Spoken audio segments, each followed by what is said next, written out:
Hello, everybody. Welcome to a new podcast of mine called The Flip Side.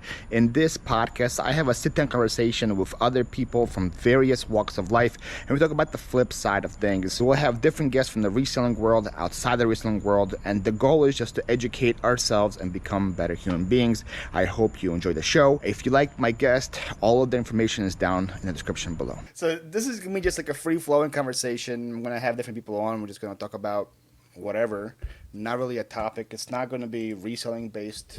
There's going to be reseller questions here and there, but it's not going to be really reseller based. Just a free flowing convo. Hey, do you have people in mind for your list, and are they all resellers right now, or do you have some? I have mainly resellers right now. I have somebody asked who have like a DIY kind of channel, Okay. like building houses and stuff like that, and they do like cooking and stuff. But then I have Nate in mind, who's like a Pokemon channel and stuff, but I do plan to broaden the horizons and get as many people on here as possible, because I feel like it'd be just cool for me to learn from everybody, just to learn. It's amazing how many people are in the reselling community that, I don't know, I discover new people all the time, and I'm like, how have I never heard of this person? And then I'll mention them to someone else and be like, yeah, they've been around for years, and I'm like, I don't know how I missed them. That's me like every single time. The biggest one was like, I would say Steve and Steph. They're like probably like the biggest reselling channel. They have like 500,000 subscribers. Yeah, my mom watches like two channels, mine and theirs. Yeah, I heard about them like 6 months ago. I was like, how did I not know? For me, it was Phoenix Resell when I went to the reseller rally. The rally, yeah. Yeah, I was just talking to Caleb, and then someone came up and asked for a picture with us. And she's like, I love your guys' YouTube channels. And we both looked at her like, you have a YouTube channel? You have a YouTube channel? You guys are different, like, niches, spheres, for right? sure, yeah. So, I don't think Caleb watches too much Poshmark content. So. Yeah, and I don't watch much video game content. Do you ever buy video games ever? I've seen you sell like a DS last week. So yeah, I'll buy if I find stuff. I've sold... I know so little about video games. I don't even know what I sold was called. It was another old handheld video game device. It sold for like $60 in like 2 hours, so probably underpriced it. And then the DS sold for $60 in under 24 hours. That sold pretty quick. Yeah, you sold it for 60, right? I think. Right? Yeah, 60 plus shipping. Yeah. And I was gonna list it at 50 plus shipping based on comps, but I messaged a friend of mine who sells more video game stuff, and she was like, I would start it at 60. Yeah, 60 was fair. Yeah. Sold fair. There we go. Anyways, we're recording this. I don't know when it's going to come out, but we're recording this on a Sunday, May 14th. It's Mother's Day, so happy Mother's Day to you. Thank you. I am honored you're spending your Mother's Day with me. I spent already a bunch of hours with my daughter and my husband, so. Was today like, this is your first one, right?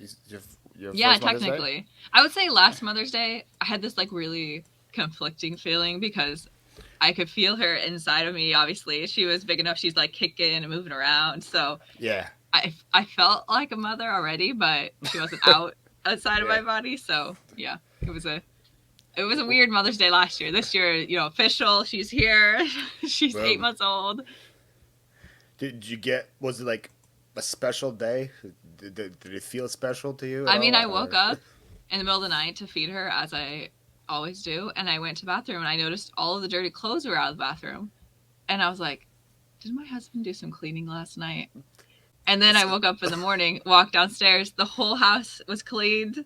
He's like a little elf who stayed up past my bedtime, and he cleaned the whole house. So he waited for you to fall asleep and then did all that? Yeah, he waited for you to fall asleep and then cleaned up the whole house. And so then I woke up, he's like, Happy Mother's Day. That's pretty cute. But he's like, he doesn't like, I don't know, we've been married for a long time, dating for a long time. He's still like words of affirmation, he like does not do, but actions he does. There we go. So he hasn't said Happy Mother's Day, but he cleaned the whole house. So I knew. Oh, he has actually said it, like verbally. Yeah. But that's my husband. So. What is your birthday? Does he say Happy Birthday to you at all, or he just doesn't? I don't know. Doesn't do words. Not a words He will guy. buy me gifts, so I don't know for sure if he doesn't say it every time, but. Actions speak louder than words, right? So, Exactly. Yeah, I there you go. prefer the So, actions. I'd rather have someone clean for me than say I love you or whatever. Right. As a person that just started cleaning his house, I know it's not easy. So Yeah, you already that's a found the good trick gift. though. Hire somebody. Yeah, I lasted about 2 months. That was it. I was like, I'm done. Yeah. And I probably wasn't even doing it properly too. So I was just like scrubbing. Probably think that one don't need to be scrubbed, to be honest. So I don't know. Yeah, over time, I think I've talked this on Instagram before. There was one day where I spent 8 hours cleaning, and at the end of the day, I'm like, I could have just spent those 8 hours listing items online or working on a YouTube video, and I would have made as much as paying a cleaner or more, and I'd be Exactly. happier. And then that was literally the day I decided to hire a cleaner. There you go. Yeah. How long have you had one for now? At least a year. Ooh. Let's see. Same one, right? Yeah. Yeah, Was my husband the didn't first want... one you hired, or did you go through a No, couple she before? was the second. Oh, So my husband was really adamant that if we got somebody, he didn't want it. He wanted it to be one person that was coming and going. So it took a couple, but yeah, I found we love her. She's awesome. Is she permanently here? Hopefully. Oh, because your girl's that's going the back. issue with mine. Well, she has a visa to be here for another year at least. But she said her heart's in Ukraine, doesn't really want to be here and doesn't want to learn the language. She doesn't like, so she's very Really? adamant on going back to Ukraine after a year. But the issue is like she's here with her husband and her 2 kids. Her 2 kids been going to school now for a year, so they speak English really well. Her husband got his CDL and he's a trucker, so he doesn't even want to go back either. So it's going to be an interesting situation when they're like it's time for them to either renew or to go back. Yeah. She 'Cause probably needs to make some friends and like, I don't know, hope integrate more with the culture in order to enjoy it. Sounds like, I mean, her kids probably have friends at school, so. Yeah, like we've been like actually I hung out with her and her husband already once before, so like I'm trying to get her like I guess more integrated to the thing. Yeah.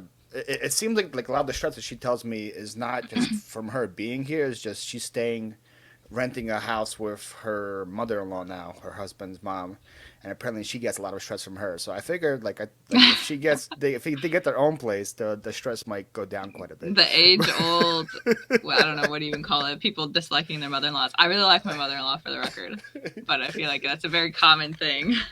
You see, I never had a mother-in-law, so I can't say not if I yet. would like her or not.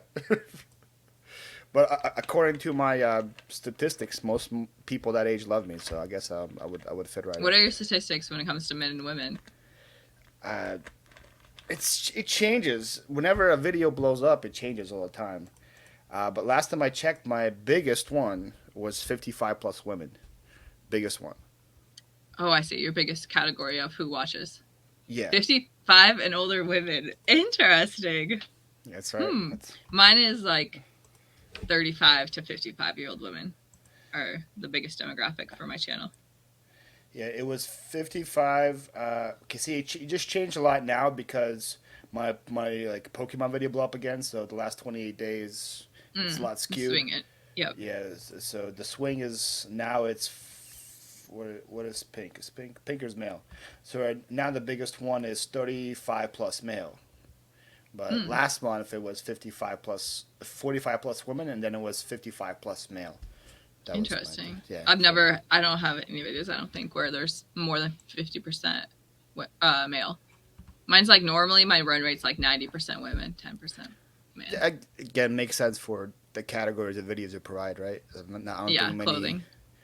Many men watch like especially you do mainly female clothing too, right? I would say. So I guess that makes sense. Yep. And I historically did Poshmark content, which is also like a more female platform. So my original audience is mostly women from that. That was when my friend told me about Poshmark in 2019. I was like, isn't that just for women? That was my response. Yeah. So, I mean, that's what I mean. That's what people think. And also, I mean, there are men's clothing listed on there, but it could be the women buying it for their husbands too. So I wonder, compared to eBay, I'm sure Poshmark is a much larger demographic of women that are using the app. I'm sure there's stats on there about it. Mm-hmm. Yeah, actually, now that you say that, I'm pretty sure I have a video I went through, when Poshmark went public, I went through their prospectus. So when you go public, you have to like write out all kinds of information to shareholders about your company. And I went through it and like broke down the interesting stuff from it. And I'm pretty sure, I think the male female split was in that video, but it's been years now, so I don't remember. Did you buy any stock when they went public? Yeah, I did. Oh, you did as soon as they went public? Yeah. Well, they had a deal at the time where, I don't know, certain groups, I think it was Poshmark Ambassadors. Yeah, it was Poshmark Ambassadors. You could buy the shares at the initial sale price. So a lot of times when companies IPO, their sale price immediately goes up or immediately goes down. Yes. Often it goes up. Sometimes it goes down. That's why I try to stay away from IPOs. Yeah.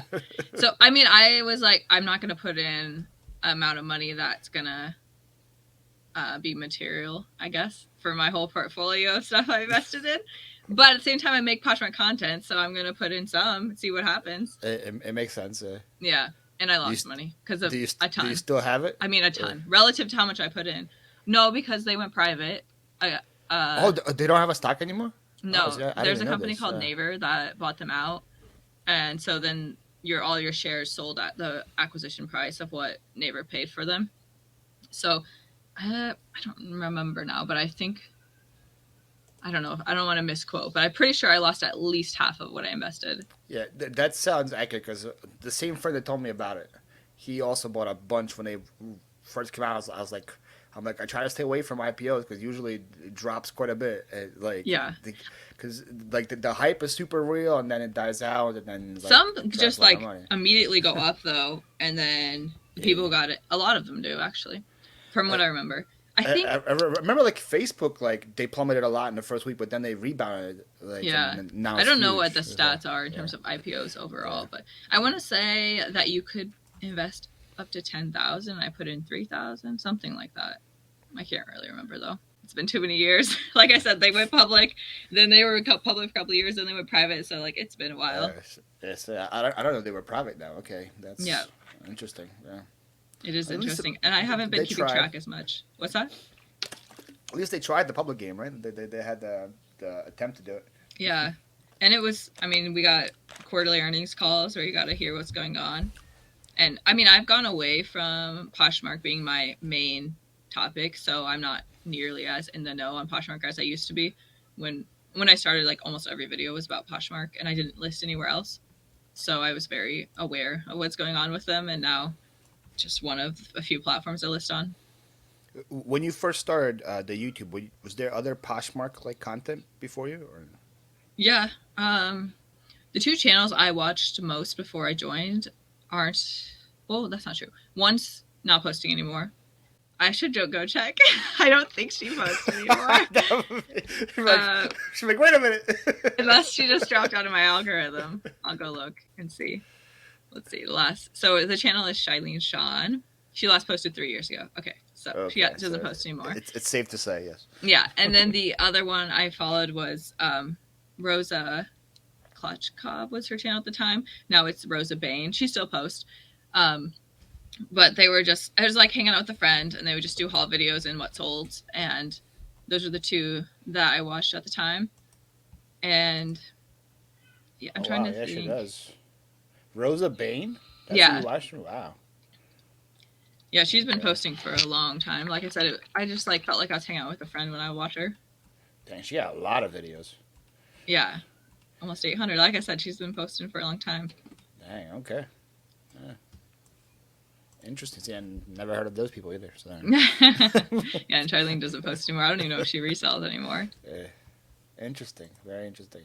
And is that like what inspired you to start? Or did you just? I mean, I had always wanted to make a YouTube channel, but I never had a topic that I felt like there was videos to be made about it. Because I feel like the best is if you can find, at least for me, to find something that people are looking for on YouTube or something there's a need for, and make videos about it, because then people will watch them. So I knew I could make videos about my full-time career and the study process to become an actuary and make maybe like study material videos for the exams.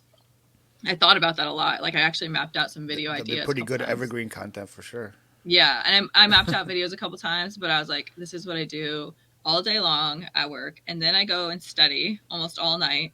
Like, I don't want my hobby to be the same thing. That makes sense. Yeah. That's a lot of numbers. Yeah, and at the same time, it's like most of the people in my, well, pretty much all the people in my career feel like they major in math, they're super technical, and I feel like among the actuaries, I'm not the most intelligent. So then if I'm making videos about this, I know I'm going to have people like nitpicking it or being like, why do you think that you're smart enough to make these videos? Stuff like that. So anyways. So now people just nitpick your jean brands. Yeah, but within the reseller niche, I'm more analytical than most. And than most, I would say almost than anyone. Yeah, that's what I mean. But versus in the actuary niche, it's like, I don't know, people are going to be more judgmental because I'm not the most analytical or the most, Guess that makes sense. The best at math. But yeah. But mainly it was just because I didn't want my whole life to be one thing. So did you start the YouTube while you were still in school, or did you already have a job in actually? Yeah, I was, let's see, I was like 3 or 4 years into my you started career. 18 or 17? I don't remember when you started. Let's see, I started dating my husband in 2017, and I was just starting the channel right at the same time. Oh. So, excuse me, I think, was that the first 6 months of 2017, I was posting like once every 2 months. Oh, so you were consistent from the start. I knew that was good. As soon as I said it, I'm like, here we go. Yeah, I've always been inconsistent. You've always been very consistent. Okay, that's yeah, good to know. But in the summer, I think it was the summer of 2017, I had my first video that like got traction, and then I was consistent for a little while, like once a week or once every 2 weeks, until for my career I had to take exams twice a year, and you'd study for them for like 2 or 3 months before each one. So my video went off in like June or July, and my next exam was in October. So I had a few months where I was like weekly posting, and then when the exam got close, I couldn't keep it up. It makes sense. Yeah, and then the consistently inconsistent began and has maintained for like 5 years. No, 6 years. Wow, yeah, that's crazy. Hey. Yeah. I figured you were consistent from the beginning. This just happened. No, I've never been consistent. I mean, like I said, been on YouTube now. Is it 6 years? I don't know if that's right, but that sounds about right.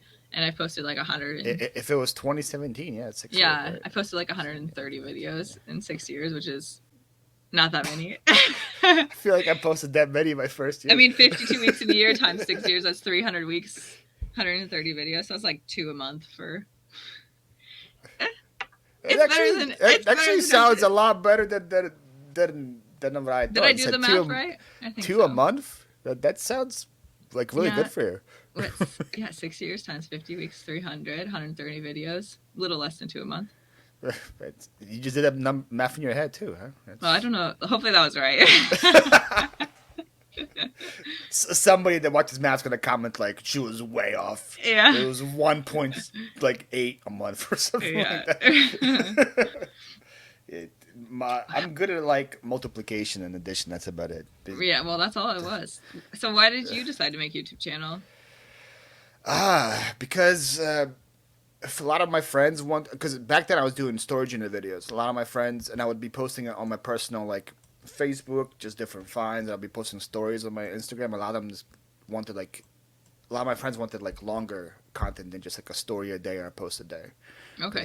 They thought it was something really cool. Like nobody in their friend circle was buying storage units. They just saw it on TV. Yeah. So a lot of them thought it was like the show, that I was finding like gold every day and I was dropping $3,000-$4,000 on a storage unit. Right. And then I was like finding like dead bodies and like artworks and stuff. And after like 5 videos, they're like, oh, this guy just finds clothes and like video games. This is boring. So you started with storage unit videos. I don't think I found you at that point, probably. I think my first video I posted was like I opened 3 storage units that day, and it was from a phone, and I was recording vertically, which is like a big no-no. It's so typical. And then when I was editing, I tried to edit it horizontally. The video was vertical. I get it. Oh man, like sometimes I feel like I want to delete all those videos, but like nah, the process was there. I'm gonna keep all of them. So I feel like I am a newbie at the moment. Today I'm like trying to edit this video, and I'm trying to do a vlog, which is not very much my comfort zone. And my good camera broke, and so I tried recording. What do you mean broke? Like doesn't record anymore? Yeah, I dropped it. And Oh. this has been broken actually for a bit, and it was still working, but then I dropped it again, and now it's not working at all. But I was recording on my GoPro for the vlog, which I've never done before. Like, I've had a GoPro just like waiting for me to record at garage sales, which I never do. But since my camera broke, I'm like, all right, I'm gonna use my GoPro, and now I'm editing the footage, and it's so bad. I don't know how you guys record on a GoPro all the time. You gotta adjust the settings before you hit record. That was probably my problem. I do like a super view lens, so you see everything. So that way, I don't have to really focus on the thing. And then you have to click. I think you have to like add stability to it as well. There's a bunch of settings that you do in the first time, but then it stays every single time you press the power button. So, and I was wondering if it's my lighting, because I noticed in the ones where I had good lighting that it wasn't as bad, but in the low lighting it was like really grainy. Yeah. Low lighting, it's bad quality for sure. It's meant to be like recorded outside. I think it's not like an that makes camera. sense. Yeah. The like intro clip, I'm in over here in the room where it's dark, and it's like really grainy, and then I move around the room, and it's like literally you can like see the, what's it called? The clips. The pixels are just following you around. Yeah. And I'm like, oh my gosh, this looks like I have never made a YouTube video before. So yeah, I was just editing it today. I'm like, should I upload this? I'm like, I recorded this over a month, and I don't want to give it up. And I have like cute like videos of Renna throughout the blog. Oh yeah, people love that. Yeah. So I might just like the clips that are really bad, record them today, and then put them in as like a narrator type thing or something. That's gonna be interesting. You get this new style of stuff coming to you, monthly vlogs, or we'll see. I have a couple vlogs on my channel. Bi-monthly vlogs maybe. Twice a year maybe. I have a couple of vlogs on my channel, and some of them have done well, some of them have done terrible. But it's one of those things where I just need to like practice makes perfect. I need to do them enough times and figure out what people like and don't like. Basically, I'm just trying to find a video I can make and not have it be extra work. So if I could just record. That's what I think I told you earlier. Like vlogs are just easy and hard at the same time. Easy because there's no like brain work required. And, like when you have to do like a top 10 video, you think of a concept and say, okay, I'm going to do this, or oh, has this been done yet? Let me try to put an own spin to it. For vlogging, just hit record and just go. So that's the easy part. But then the hard part is like, okay, how do I make my daily life entertaining to people to watch? You know. And I don't think I do a good job at it, to be honest, but people still watch. So like, you do a very good job about being consistent, though. Like, there's gonna be a new video. That's true. And I feel like you also do a good job of talking about some topics in videos versus just like clip of this, clip of that, clip of this, clip of that. You actually sit down and talk about stuff. So that's something I haven't been very good about in the past vlogs. I'm trying to do. I did it one time. It gets a lot easier when you do a bunch and people ask a lot of comments, and you're like, "Ooh, I can take that comment and put it into a vlog in the future." But in the beginning, I was like afraid. I'm like, "Oh, I have to do something crazy in every episode for it to be entertaining. Like, I have to go to the beach every single day. I have to do this because like people don't want to just watch me sitting here listening all day." But I've done plenty of those vlogs, and people still watch them. So I watch a couple of vlog channels non-reselling. And I found that the two things that get me to watch a video is if there's some kind of drama or something happening in the video, or if there's like a common storyline among a few. Like the one she was buying an Airbnb and getting it set up and getting it rented out. So in every vlog you get like an update about that. So I was always tuning in for that. That makes sense. Yeah. So. How do you? I always want to know. How do you find those kind of channels? Were you looking for that, or just the algo just said, "Hey, this was what Amber wants right now"?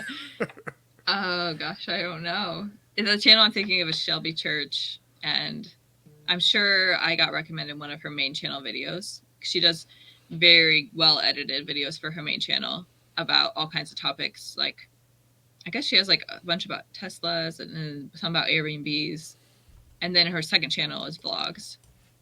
And I don't know what video would have been recommended to me, but one of her videos from her main channel recommended. Wow. 2 million subs.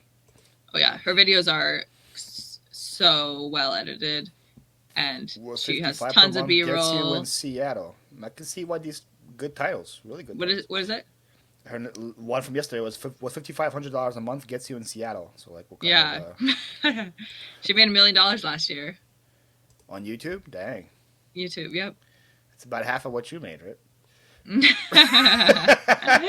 that be nice?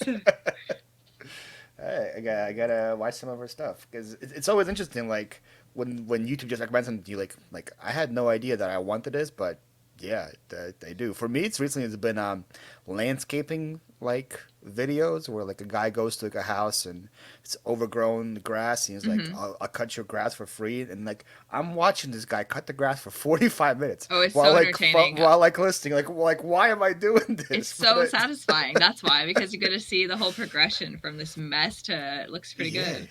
Yeah, it's I go. My husband like will tease me because I go. What am I trying to say? I become fixated on a certain topic, and I'll just watch video after video after video about a certain topic for a few weeks, and then I go to a new niche then and you just watch. done of the topic, huh? What's that?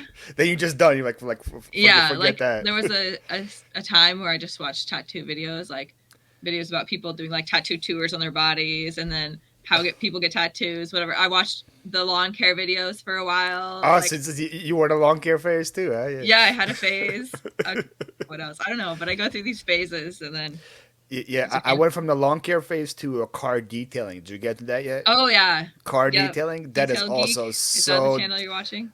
I think it's the guy. Like I think he's like in Canada or something, or like Yeah, I think somewhere. yeah, or Yeah, northern. I think he's in it's Canada. something with mountains. I'm He pretty has sure mountains it's in the Detail background. Geek. He drives like a Tesla. I think. Pretty sure that's the same Oh, guy. that might not be the one I'm thinking of then. Yeah, the Yeah, Detail Geek's one I'm thinking of, 3.3 million. Yeah, I yeah. watched him for a bit Yeah, too. some of those cars he gets seems a little fake though. I don't think anybody can get the car that Oh, bad. I believe it. But Maybe. Where did you grow up at? Ukraine. Yeah, I don't know. I grew up in small town, rural Iowa, and I absolutely believe it. But these aren't like I saw a video where people brought their like Land Rover that was trashed with fries that was on the ground for like a year and a half. I'm like, and like all these like ketchup stains and stuff like that. I'm like, if you're driving a Land Rover, like if they came in like I don't want to offend anybody, but name in like I don't know, like a Ford or something, you know, like that would make sense. But Well, you just like offended somebody, a whole bunch of probably, somebody. yeah, I should have made the like an Oldsmobile, like five people drive maybe.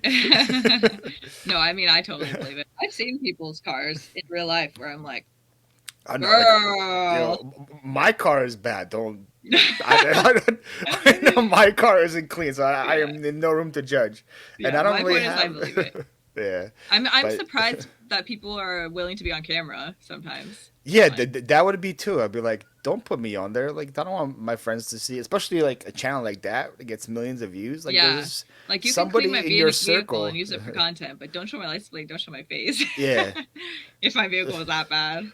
like, cause like somebody in their circle has to see it if it has that many views. Like somebody most likely will like, oh, I know whose car that is. Like, Oh blah, yeah, blah, yeah, for sure. Especially if yeah, it's all in the same area. Maybe that's yeah. why they do it though. If they're like people are gonna know anyways, so Eh, maybe that's why. interesting. But, yeah, but he does a good job. I bet you he Hmm. makes way more money on YouTube than he does detailing the cars. Oh yeah, for sure. It's pretty cool when you can like combine both and just like, all right, I'm gonna make money this way and that way. It's Have you seen? Have you gotten recommended the channels that like clean houses that are extremely messy? There's one no called Irina Katerina or something like that. She she sounds Slavic. she has an accent. I'm not actually sure where she's from. She might be from the Scandinavian country. Arena Katerina. Yeah, yeah. Did you find it? I got a bunch of music videos. Aurina. Oh, AUR INA. Katerina, KATA. queen of cleaning. So people will 2.24. message her who have super messy Oh homes. my goodness.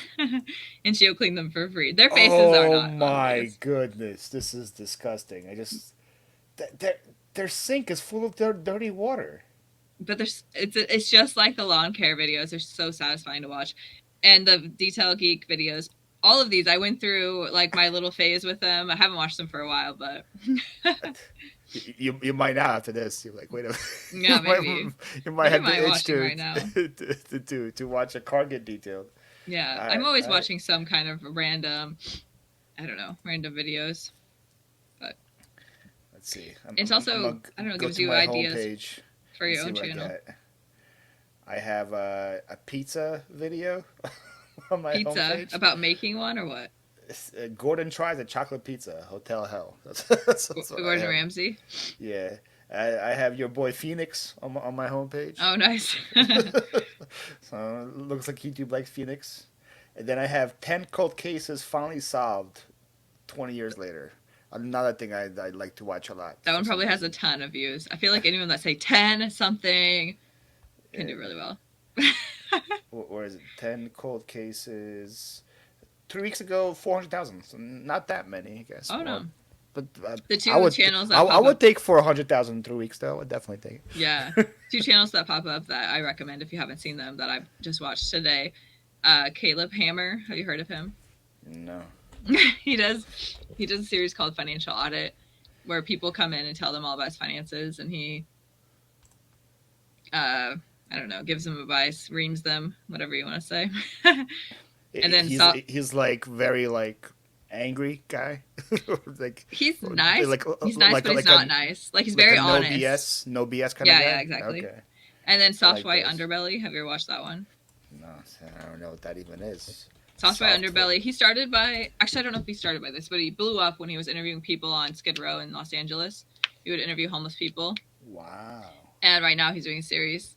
I don't want to get you demonetized, but in the red light district, I could probably say that, in Thailand, interviewing people there. You worry about demonetizing from the channel that hasn't been created yet.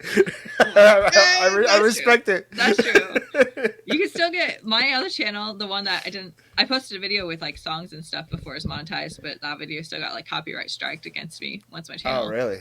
The one with the COVID on it? The one? Yeah, that one. Is that one still blowing up? No. I guess. It has died. It is dead. And I haven't posted there. People aren't concerned anymore.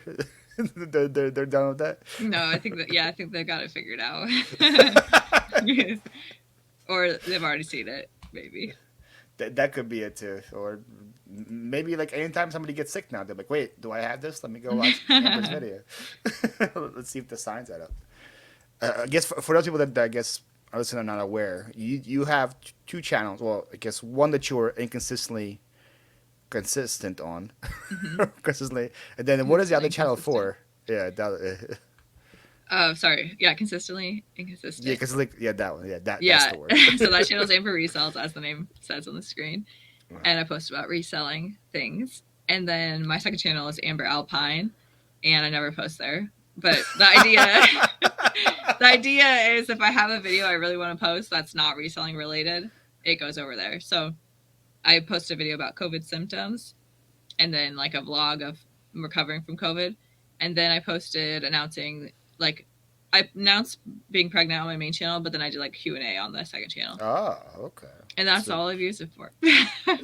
Do you have any plans for it in the future, like a family kind of like style thing there? Or? No, I wouldn't do family vlogging because I feel like there's too many questions on like what's ethical, not ethical to include your kids. So, but I have thought a lot about doing productivity vlogs. So on Instagram, as you know, I like post checklists of like stuff I need to get done, and some people really like it. Like it's not for everyone, but a lot of people really like it. And I'm like, if I could make that a YouTube video, then I can just get crap done and then post on YouTube about it. And it's like, that'd be perfect. It's like you combine two different things together, right? So it's like you're doing the crap you were supposed to do anyway. Yeah, exactly. So those checklists, you do that for accountability for yourself or to like inspire others or like for accountability for myself. Yeah, I don't know if it inspires people, but it inspires me. Good. When I watch it. I've seen some people that follow me do stuff similar on their stories, and then I'm like, did I inspire that, or did you? Well, I've seen like Courtney does it quite a bit too now. Comment tags, I've seen that too, and it's like always inspires me when I wake up. I'm like, all right, let's see what Emma wants to accomplish today. All right, wow, the list is like 25 things long. Okay, good luck. Yeah, I usually only do it now on Sundays because so my husband and I, what we do is that we have like a primary day on the weekend. So Saturday is my primary day where I'm the primary person responsible for Rena. And then way, if Jacob usually plays soccer with his friends on Saturdays.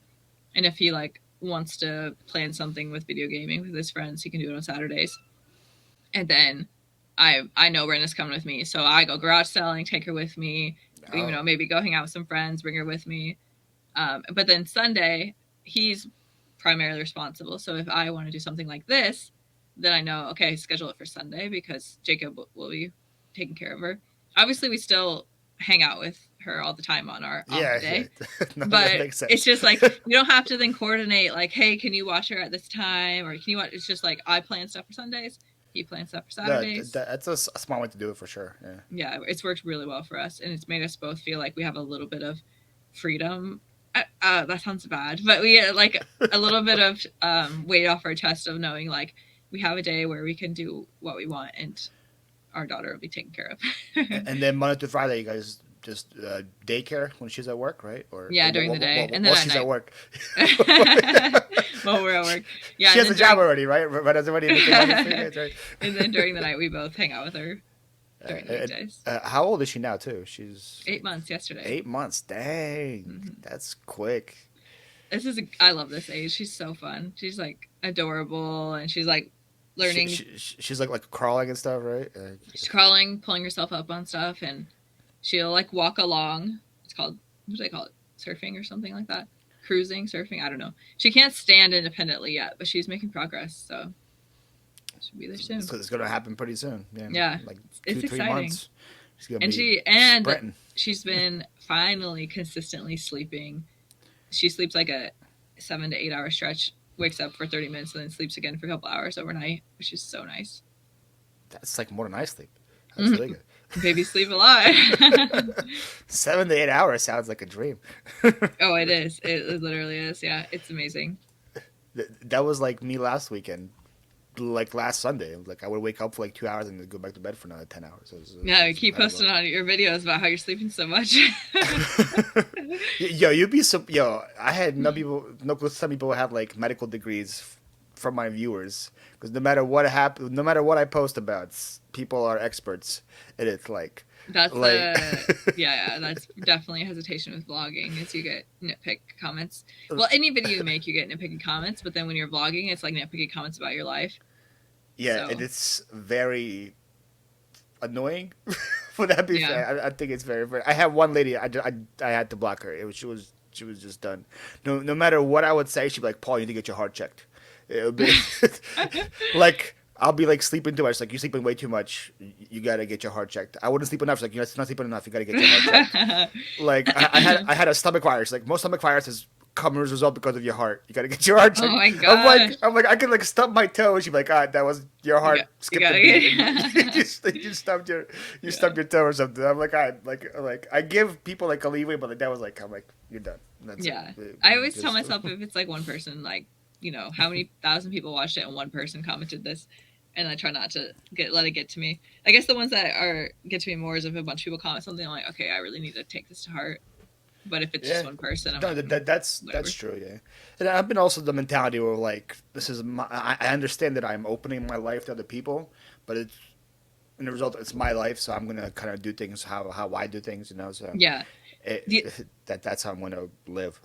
The other thing that's helped me is when I post polls on Instagram asking, I don't know, ask people opinions about something. I don't know. I'm trying to think of an example. Maybe with packaging, I don't think I posted about that, but that's something that I get when I post a video on YouTube opening Poshmark packages. I don't know if you know, I do have a series about that, but I used to buy Poshmark packages. I would open them up because people always wondered how other people package, because Poshmark's like, you put a thank you note in, make it look pretty. Yeah. And so I would open up packages and show people how people package, and people get so opinionated in the comments. Oh, really? Oh yeah. There's like people who are die hard, like you need to make it look cute, you need to include thank you note, and there's people on the other end that's like stop wasting stuff, don't put that tissue paper and don't put that thank you note. And so it's just a perfect example. If you were to say one opinion or the other in your own video, then the other side's gonna be, you know, disagreeing with you, and you can't please everybody. Another guy that kind of does like these vlogs is Dave. I don't know if you watch like NC Picker, NC Flipper. I've heard of him, but I don't watch him. Yeah, on his Flipper channel, he's mainly does just like order pools now. But before, he also did kind of like vlogging styles. He had a video about his inventory, And I read his comment section about how many people had said you should do it inventory this way. No, you should do it this way. You should do it this way. And then his next video is, he goes like, guys, you know, if I listen to every single one of your comments, I would get nothing done because everybody has completely different perspectives and everybody thinks they're 100% right. So it's like, it's so hard. I've been highly, I don't know, highly considering. This thought has recurred in my mind multiple times over the last year of doing a video that's something like my unpopular reseller opinions or something. Ooh. I don't know. Sometimes I just want to get it out there. It's a very drama leading topic. It's juicy. It is. But that's why I haven't done it, because I'm like, what's the point? Am I literally just doing it because it will get views? But also sometimes I just want to like get it off my chest and be like my honest opinion. I don't like this, or my honest opinion. Like for me, I'm on the side of don't put crap in there. Just like, don't put thank you note in. Don't put tissue paper. Yeah. Just put your item in. Get it to the seller. And also like plastic packaging. Why? It's clothing. It can get wet. It gets washed. What do you mean plastic packaging? A lot of people. Like a lot of my comments. Bag? What? Like a cellophane bag? Yeah. A lot of my comments will be like, I can't believe they didn't wrap that in plastic to protect it from rain, or like put it in a sealed bag to protect it from getting wet. Like things can get so damaged. I haven't wrapped my stuff in plastic for years, and I've never had a single problem with it getting wet. And it's clothes. It literally gets washed. It can get wet if something happened. But that's an example of like, I've done a million packaging videos. I never share my honest opinion. Well, now it's out there. Yeah, now it's out there. People make it 40 minutes in or whatever. Everybody's gonna watch this too. It's gonna be millions of views the first day. That's fine. Like I've thought about sharing this, and I'm fine with people. It's off your chest now, so exactly. Sure, I've been weighing hard on you. I just have like a plethora of those where I just like I don't say what I honestly think, and I've thought about just doing a video where I'm like, here's what I think and why I think it, and you can think what you want to think. Yeah, I definitely agree with you with the whole like thank you note and like the tissue paper stuff. Like when I get that, when I buy things from people and then they throw it in, I really doesn't like affect me one way or another. It's not like, oh, I can't wait to give this guy 5. The notes that do get me are the ones that say thank you for buying from me. Please leave 5-star feedback. I hate those notes. Yeah, on one hand, if I just see like a stack of trash when I'm done, and it's like, all of this just is wasted. If it's someone I know that I'm buying from, then I appreciate a thank you note. If they were like, hey, Amber, what's up, girl? You know, thanks for buying from me. Then I'll appreciate it. But if just some random person, they literally just put an entire thank you card in there that says thank you. I'm like, what a waste. That whole piece of paper is literally just going in the trash. Or a piece of tissue paper, like all crumpled up. Like, again, what a waste. It's not doing anything. I reuse those tissue papers. I use it as like stuffing. Void fill, pretty much for things. So I guess, but you don't really need that for clothes. I never got that with clothes. Like you're buying like a pair of jeans. Well, I sell other stuff too. Yeah. But yeah, I save like at holidays and stuff. I'll save tissue paper. Packages. Christmas for me was always like, all right, boxes. Boxes, exactly. And it feels good about it. I'm like, I save money. I save materials. I have a whole stack. I like have my grandma goes like crazy. She saves like the bows from the boxes. She doesn't have to buy them next year. She saves the bows and she puts like glue on it, puts it on the package next year. Hey, she goes a little extreme, but like I'm like, hey, boxes, tissue paper, that's all coming with me. I need that for I do the work. Same thing. It's the big things I miss now here is that every like month or so I would get so many packages from family members that knew what I did, and I would get so many good boxes I could use. Here I have nothing. I have to buy all my boxes. Can you believe that? Yeah, I have two friends that are what's the word? They're like very sustainably. They think very sustainably, so they love that I use their boxes. So they save all their boxes for me, all their packaging materials, and it's not like I feel like a burden because they enjoy knowing that it's getting reused. Yeah. So it's like a win-win. They know their boxes are getting reused, and I get free boxes. You get free boxes. There we go. Yeah. It's great. Like on the other hand, like I don't know where I would put them because I have way less storage than I used to have back then. So actually, before we went live here or recorded here, I ordered a bunch of USPS boxes because I haven't ordered things yet, and I always order like 200 at a time for like the shoe boxes and the number 7 boxes, and I'm like, where am I gonna put them? I Well, ordered four boxes, 200 each. So that's 800 boxes are coming to my door, and I'm like, so I I'm, don't know I'm where they're gonna assuming go. homes in Florida don't have basements. Is that right or wrong? No basements, no. Okay. See, that's Well, one nice. maybe other places, locations. I'm pretty close to the Gulf, so Hmm, not many basements here. Maybe like Central Florida, where it's kind of far away from the ocean. There yeah. are, but here no basements. No. Gotcha. Yeah, all of my stuff's in the basement. Like this room, obviously I have like unlisted clothes Yeah. over here, and then I have another room that's all inventory and boxes. Oh, that's not all listed behind you. I thought that was all No, this is listed. this is for our listing challenge. So you have 50? Are I you don't ready to know. go? I'm probably close to 50, and I've got more. So I feel like I bought like 50 just yesterday, so I think I should be good. nice. Yeah, anybody watching, we're gonna do or listening, we're gonna Yeah. do a 50 clothing item challenge. Hopefully, we're planning on doing it. Yes. It'll be up on our YouTube channel at some point. Like one of these days. A couple weeks, hopefully. That's the plan. Hopefully, what do you say, like beginning of June, middle of June, somewhere around there? Yeah, Yeah. because I'm still hoping I'll be. Well, we'll see with Renna. Yeah. Anyways, should be Yeah. coming out on our channel. We're trying to Yeah. list 50 in a day, each of us. And I'm trying to list 50 items for $50. That's my goal. $50. $50 each. So I'm gonna have a bunch of Old Navy, a bunch of, I don't even know what else for $1. Time and through, right? You love when I send you time and through stuff. Yeah, and mud. Fade to glory. Whatever. I haven't bought mud in seems like years now. So Wow. I'm just staying away from mud. That's You know, shocking. I've been very good. That's I like bought your a- number one bolo brand. It was when I was buying. Yeah, well, if you buy storage units, right, and you get them for a penny, and those jeans sold for like $12 consistently, why wouldn't you not list them? You know what I Did they mean? sell So for 12 consistently? I don't have any left. Wow. So Okay. I guess they all sold. Maybe. Yeah. So like it's different again. Then I wouldn't go to a thrift store and pay $7 or $8 for them, you know. But Mhm. if you get them at a storage unit, in the past I made the mistake of I thought I could sell everything, so I would list everything that I buy from a storage unit. I would list it, and it was such a waste of my time because a lot of that stuff, like when I did the move, took a bunch of stuff down and I sold it for like $1 at my like yard sale, whatever. A lot of that stuff didn't even sell for $1 at my Yeah. yard sale. I had to like donate it.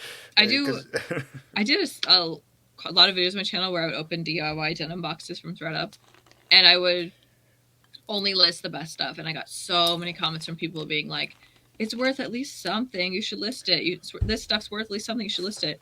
And one video I listed them because I was gonna do like a follow up, either proving people wrong or proving that they're right.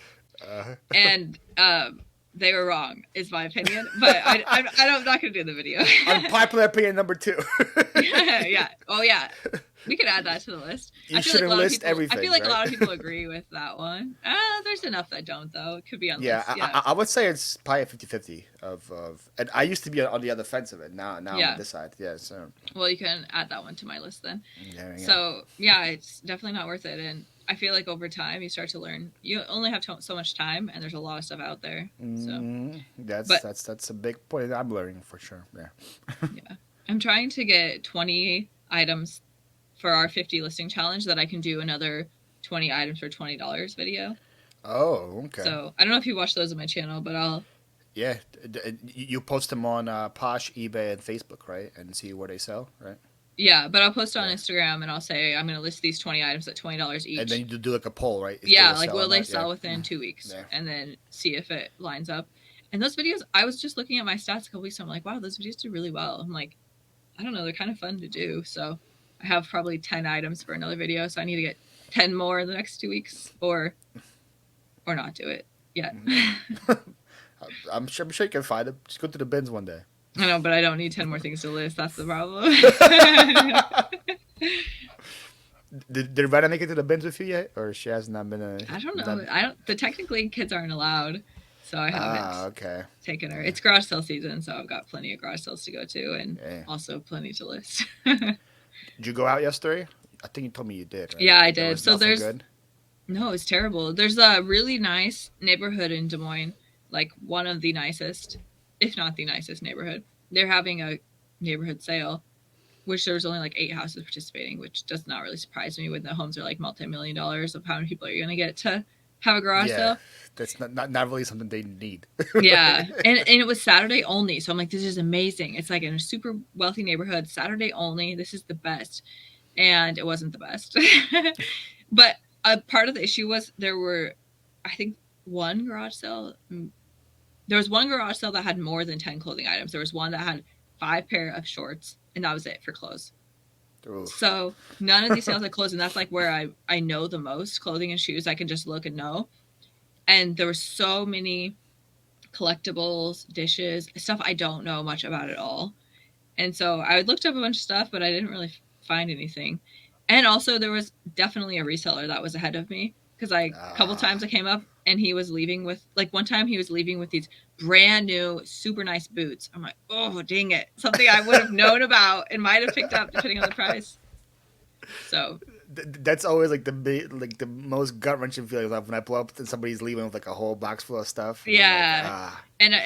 So he was like slightly ahead of me at that sale.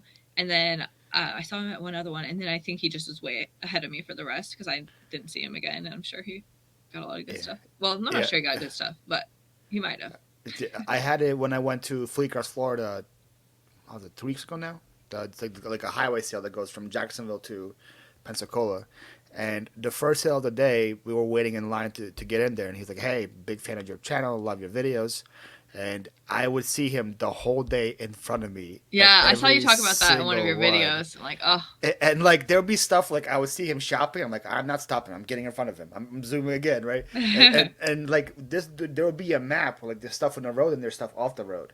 And whenever I would go off the road to find a yard sale, it wouldn't exist. I would go back on the road and he would get in front of me again. I'm like, this is crazy. Yeah, like the biggest one was like, I could have been a jerk and just stayed there and try to like one up him or whatever. But I went to like this guy was giving stuff away too. He was selling t-shirts for like $1, like vintage NASCAR shirts, NASCAR hats. And I'm like, what are you doing? And he's like, oh, his wife is bringing me a bunch of NASCAR jackets and shirts. And like as soon as I'm about to leave, the lady comes and she has like racks of like leather jackets and like NASCAR shirts. And I'm like, all right, I'm just going to go to the next one. And I don't want to hear the price. I believe it. Yeah. Well, I asked. They said. I asked him at the last one. I think he said he got out here for like $50. Oh my gosh. Which I think there was like 20 leather jackets there, NASCAR leather jackets, probably like 40 shirts. I'm like, cool. I know, right? It's like painful to see that you missed out. I was like, good for you, kid. Good for you. Yeah, I only saw the boots for sure, so I just told myself there was nothing else good. And on the plus side, there was a couple things that my nieces and nephews want that I found. Like one of my nieces really wants some Disney dresses. I found Disney dress. Another one, they really want the like melty little plastic things that you make like magnets with and stuff. And I found a whole set for her. So I found some stuff for my nieces and nephews. So it wasn't a waste of time. No. And it was fun to, it was like really nice weather. You got some fresh air. And I got to check out these houses, which is cool. Your future houses, right? There's a house on one of the streets I went to that we actually went and looked at. It was like listed like 300,000 or something, but it was designed by an architect, because this is the type of neighborhood they're in. But he literally has one staircase to go from top to bottom floor. It is like surrounded by cement and it's tiny. So like not all of my family members would be able to go explore my whole house, because like they just couldn't. Oh, really? Is that tiny? Yeah. Like... And then there was literally like a little tiny hallway that all I had was a toilet at the end. I'm like, what the heck is going on with this house? You just don't understand art, Amber. Okay? Yeah, I'm like, there's a reason this house is listed the price it is, because it's super odd and not very functional. People just don't want to be bothered to wait on the toilet, So they're like, no one's gonna go down this hallway. There's like the sink, literally it was just the toilet, and then there was this little room next to it that had the sink, but the toilet was like down the hallway, and then you have to walk all the way down the hallway to get to the sink around the corner. Like, what the hell? You get a lot of steps in that house, Yeah. It's a good workout for you. It was fun, like to explore it, to check it out, but not to buy it and live in it for sure. Are you exploring like houses for the future, or the one you're in is forever home?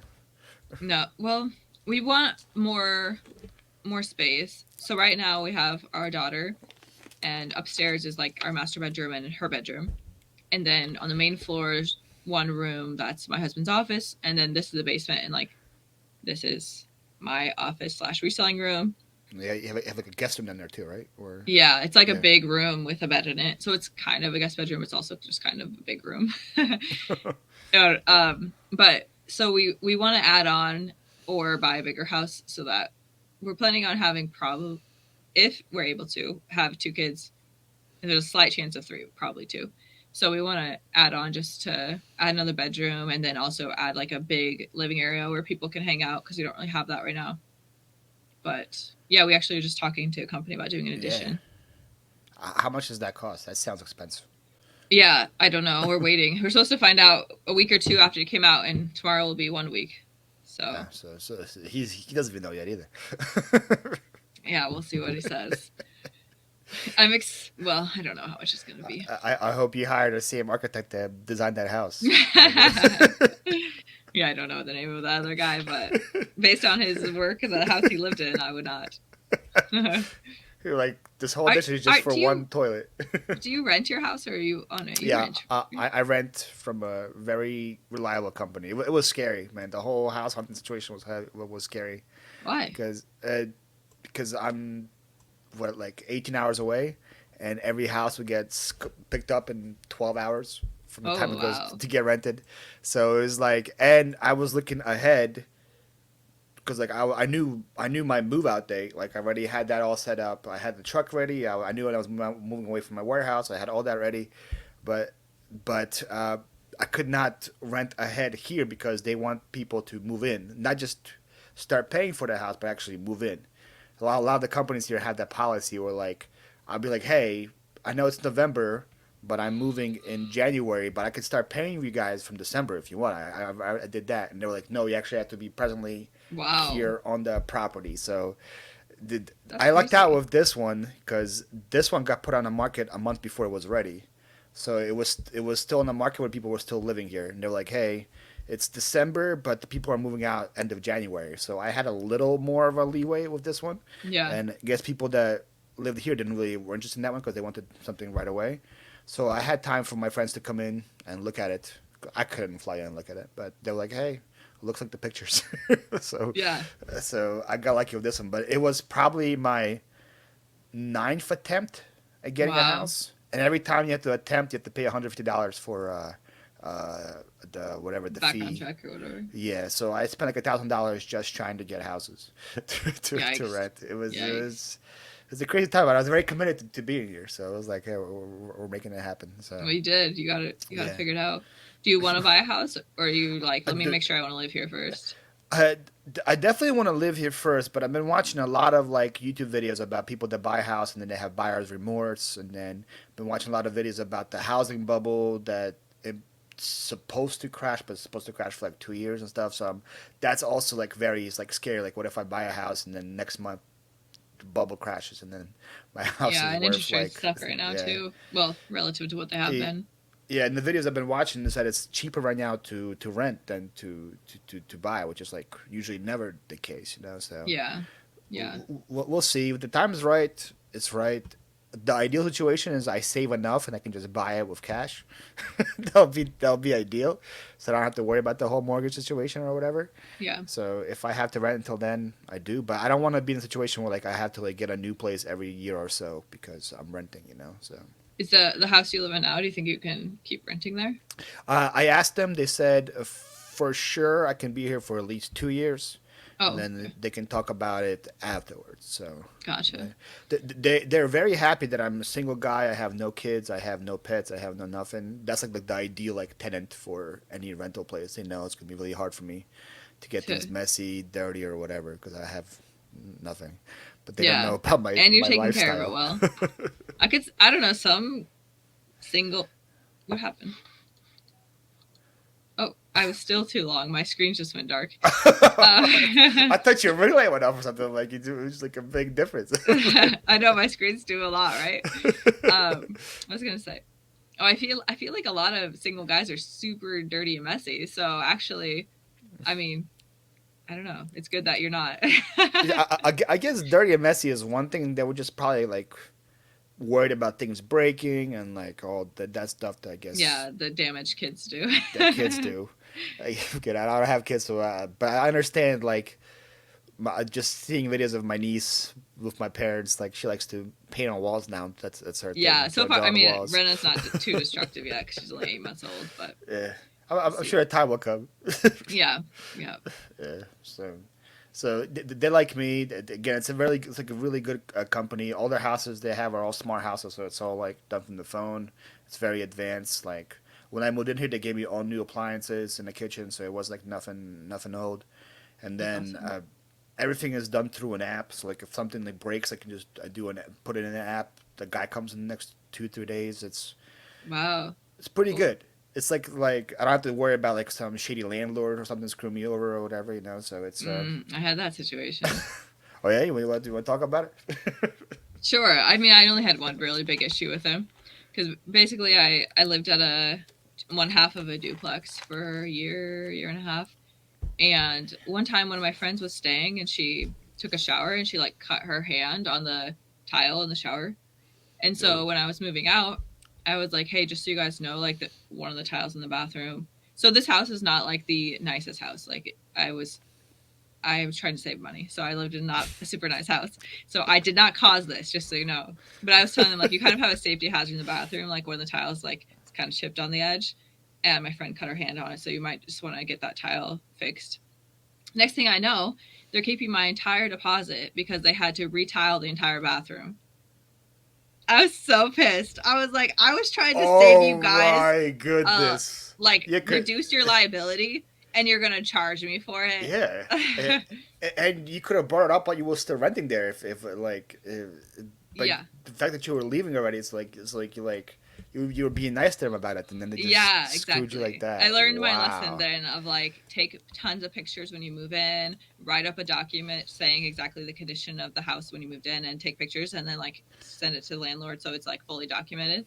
I was so mad. Like, I mean, it was Yeah, like 1 month. I think it was like $825 because that was 1 month's rent there, and they kept it all, and they put it was because they had to retile the bathroom.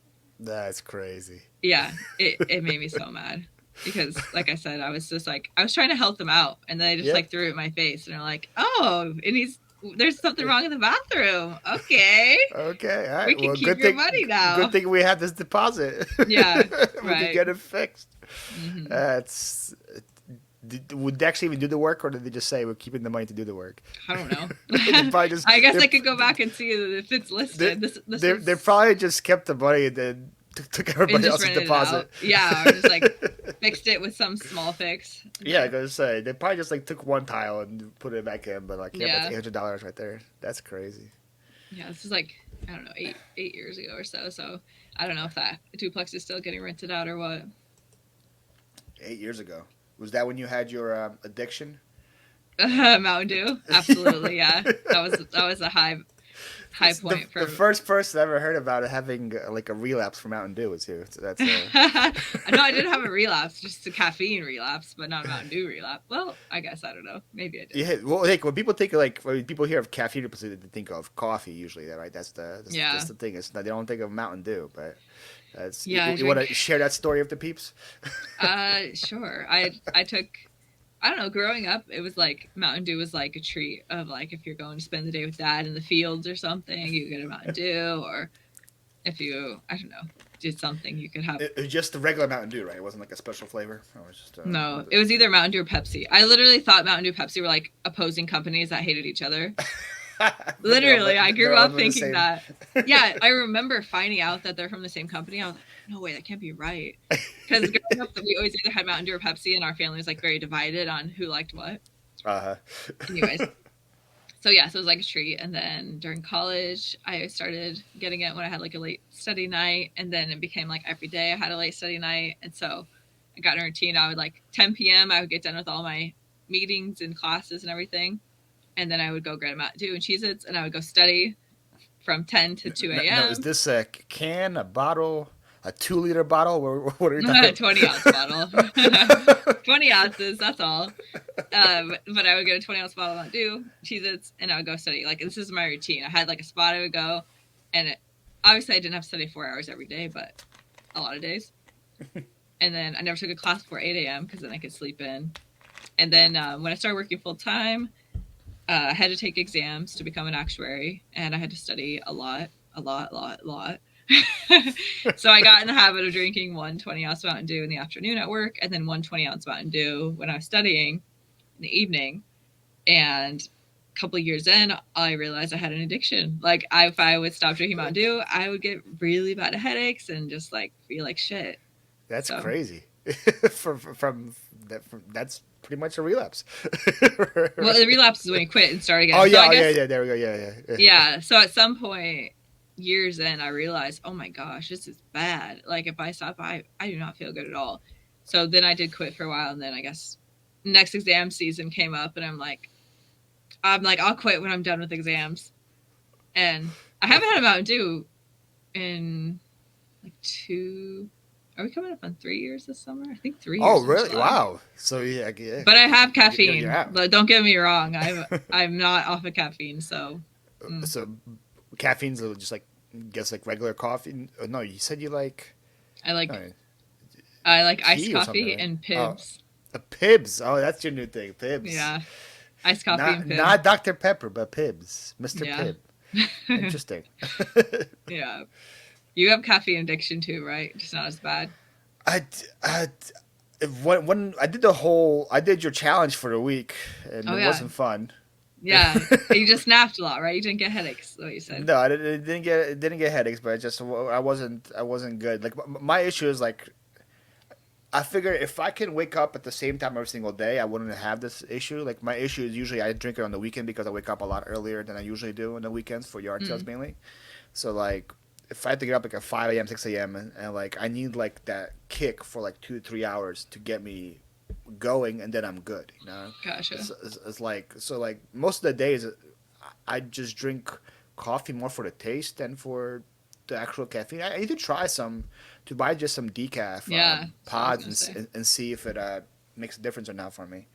Yeah. And then I didn't. Sorry, go ahead. Yeah. Then my biggest thing is I think energy drinks, which I think are way worse for you than Mountain Dew or coffee. I've only had energy drinks and like mixed drinks, I think, like Red Bull vodka, stuff like that. Oh yeah, see mine like road trips. Like we did a road trip draft. Like road trips, it's a must. Like you need your apples. I need like I need like a Red Bull or a Monster, and then I usually get caught on the stupid deal where like, oh, 3, 4, 6. I'm like, oh yeah, I need 3 Red Bulls. No, you don't. Yeah, I've like intentionally not tried them. Like, I don't need that in my life. There's no good thing good. Yeah, caffeine is a hard topic for me because I don't like knowing I'm dependent on something where if I go without it, I won't feel very good. Yeah. But at the same time, I really like it, and there's like mixed studies on the impact of caffeine on your health, and so. Yeah, I feel like in moderation, I feel like it's good, but like I know in the past my energy drink usage was terrible. Mm-hmm. I don't know if you know about when I used to be a full-time student and a full-time worker. Mm-mm. I don't know if I told you about that. No. That was a great decision by me. I was 19. I worked a full-time job. I polished marble floors and granite floors at skyscrapers and like different hotels. Okay. And that was a grave shift job, so that was from 9 p.m. to 5 a.m. Oh, and then my genius brain was like, instead of going to sleep, let me go to college at 8 a.m. and go and do 8 to 1 college, and then just sleep from 2 to whatever to go back to work. Because you don't need to study, you don't need social life, you don't need to eat. So to get by, there was a lot of energy drinks between the work and the school thing. So it was. I don't know how I survived, to be honest. Like I don't know. It would be fascinating to like cut the U.S. or the world off from caffeine for like a month. Obviously, that can't happen. But a lot of murders that happen. I'd be so interested to know what happened. It's just amazing to me, like how many people are addicted to caffeine, and I put myself in that camp. Yeah, I did go. If you were to put a number, if you put the number like percentage wise of Americans. Mm-hmm. What do you think it is? You think it's more than half? I was going to say 60%. That was the first number in mind. I feel like that's probably fair. Yeah. Or that people, like, they will say they're not, but then when they think about it, they are. Like, Yeah, a lot of people say they're not. I said I wasn't Yeah. for years because I could not drink caffeine and be fine. And then at some point, I'm like, oh shit, I can't stop without feeling side effects. Although I did learn if I drink a lot of water, it helps a lot. So, Like my parents say they're not, but I'm like, you guys drink coffee 3 times a day. They're yeah, like, my yeah. parents do too. They're like, we just drink it. I'm like, all right, well, stop drinking it for a week. They're like, no, we can't. I'm like, Yeah, well, in in there you Asian go. countries, they drink a ton of tea that has Yeah. caffeine in it, and yeah, it's interesting. Shoot, I was gonna say something I forgot. Hmm. Well, must not have been important. So yeah, 3 years. So congrats to you and your Mountain Dew. Oh, I know what I was gonna say. My longest time since realizing I had, like I really like caffeine. When I found out, so I stopped drinking caffeine when we started trying for Rena, and then after 4 months of not getting pregnant, I'm like, F this, like I'm not getting pregnant and I'm not enjoying caffeine either. So then I started drinking caffeine again because people tell me you need to relax, you need to be not so stressed out. So I'm like, okay, I'll drink some caffeine. Maybe it'll make me more relaxed because I miss it. So I drank caffeine for a couple months. I got pregnant and then I stopped drinking it again. So I didn't drink it for over that year. Like I only drank it 2 months of the year. So I had 10 months of the year I didn't drink any caffeine. So I have gone a decent amount of time in my adult. I don't know. Wait, so is caffeine in pregnancy like a big no-no? All I heard was just alcohol in pregnancy was a big no-no. A lot of people drink it in pregnancy, but the way I looked at it is if I can feel the physical side effects when I stop drinking it, then why wouldn't my baby also? That makes sense. Yeah. So that was my logic. Well, what's the reason for like no sushi while being pregnant? Was it also like mercury or in the raw fish or something? Oh, okay. I guess that makes sense too. Yeah, I don't know. But yeah, there's like all my friends that are pregnant are drinking caffeine, so most people I don't think follow it because I think they say you can have one caffeine beverage a day and it's fine. But I was thinking I was only having 2 and I had really bad headaches when I would stop. So I was like, I'm just not going to drink it at all because then I know she can't get addicted to it if I'm not drinking it at all. If she gets addicted, it's her problem. It's not your thing. She's on her own there. Yeah. So what was more satisfying after giving birth? Was it the Mr. Pibb, the first Mr. Pibb you had? I don't know, or the sushi. I'm not sure. Yeah, both. Well, were the good. sushi you held off for a while. I remember that. Like it was. Yeah, it was I saved it for the first time we went out to eat. And then, yeah, that was like months afterwards, right? Yeah, it was. Yeah, so I'm like, you're definitely not addicted. Like I would be like, all right, next meal. Yeah, no, I don't drink sushi that much. It's just something I like to eat, though. I like to have the option to get sushi. Yeah, I went to a place yesterday. Not good. I didn't like it. It was in the like a nice part of town too. Just, it felt like the fish was like 2 days old. You can just tell right away. No, if the fish is not good. Yeah. Yeah, I was like, give him 2 stars on Google. Yeah, I wouldn't say I'm you're more of a sushi connoisseur than I am. I just go to like 2 places that I know that we like sushi. That's it. We just go there and get the same rolls that we like. Yeah, like if I find a place around me that's good, I'll probably just go to that one spot. I haven't really found a good spot here yet. Gotcha. And you know it's not a really good area for sushi when people in the comment section say to go to Publix. I don't know if you know what Publix is. Go to the grocery store and it's better. Yeah, that was like the comment section was like, hey, you should go try the Publix sushi. I'm like, I've had grocery store sushi. I can't imagine this is like something like it has to be made by like a professional, not like some high school people they hired that day. Yeah. You know, they go roll the sushi out. Yeah, I've tried ours a couple times. Just like they have like Chinese to go, and so sometimes my husband will ask me to pick that up. So if I get him, I'll be like, maybe I'll just try the sushi. I tried it like twice and like, nah, never again. I tried. It's like buffet style, or you can eat like buffet style sushi. That's how it compared to. Yeah. I don't know if I've ever been to an all-you-can-eat sushi buffet. Now that I think about it. Well, someday. I don't know if most they have most of the all-you-can-eat sushi buffets, it's not a buffet style. It's just you have a card you order from, and you say, hey, bring me this roll. And then they bring that roll. Then you say, all right, bring me this roll. Bring me 2 pieces of this. So it's not like a buffet you go to and from, because that destroys the fish of being out in the heat for too long, you know. So it's all freshly made for you. Is it a full roll? Yeah, they bring like 6 pieces. Okay, see that's my problem. I could only eat like 2. 2 pieces of a roll? No, like two rolls. yeah, If you have yeah. to get a whole roll, that's the That problem. that's usually the situation with a lot of people. That's why like they think it's the thing is like a mind thing more than anything. Like, oh, I can pay $25 and get all I want. I'm like, you're gonna get two rolls. You're not gonna unless you get the individuals. Like if you want like the individual, I forgot what they're called, like the Oh, the individual pieces. sashimi or whatever. Yeah. So I don't like the I don't like the more I don't know, the more the what am I trying to say? The more authentic sushi. I don't know if it's more authentic, but the more raw stuff, I don't like it. oh, so you like the fried, like the shrimp tempura kind of stuff? That's No, more I up your guess I don't alley. like that either. But I don't like the one where it's like a raw fish laid on top of Oh, okay. rice, Just like whatever. like a bowl of rice and then just like a one Yeah, like piece of like right. shrimp or tuna or whatever on it. Yeah. Okay. Hmm. Yeah. I only like that if the rice is like seasoned really well because that's a lot of rice to sushi. Like the ratio Yeah. is a lot. I It's mean, big. and also, I guess how many times have I tried it? Not that many, so Yeah. maybe I need to just try it a Maybe few you more do like it. times. Yeah, exactly. It- my favorite sushi experience still was when I was in Seattle and they had like a conveyor belt restaurant and you just That's sit what I there and was it's envisioning on when the you little said all you can eat belt. sushi was a conveyor Yeah. belt where you could just grab what you want.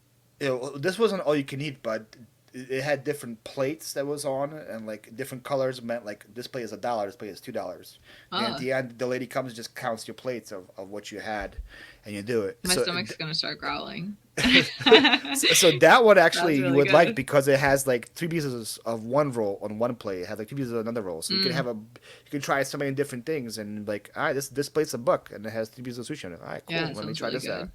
Yeah, we had one here in Sarasota, close to me, and I went there, and they were like, "Yeah, conveyor belt's broken. We're not doing it anymore, or Oh, whatever." I'm like, "Are you kidding me?" dang. Was it a COVID casualty or it was Yeah, just yeah, they said ever since COVID they stopped doing the conveyor belt, mm, but I'm like, we're good now. Can you guys do the conveyor belt again? yeah. And it sucked because the sushi quality was really good. I ordered a roll, and it was like so good. So I'm like, ah, man, the conveyor belt would Mm, have hit.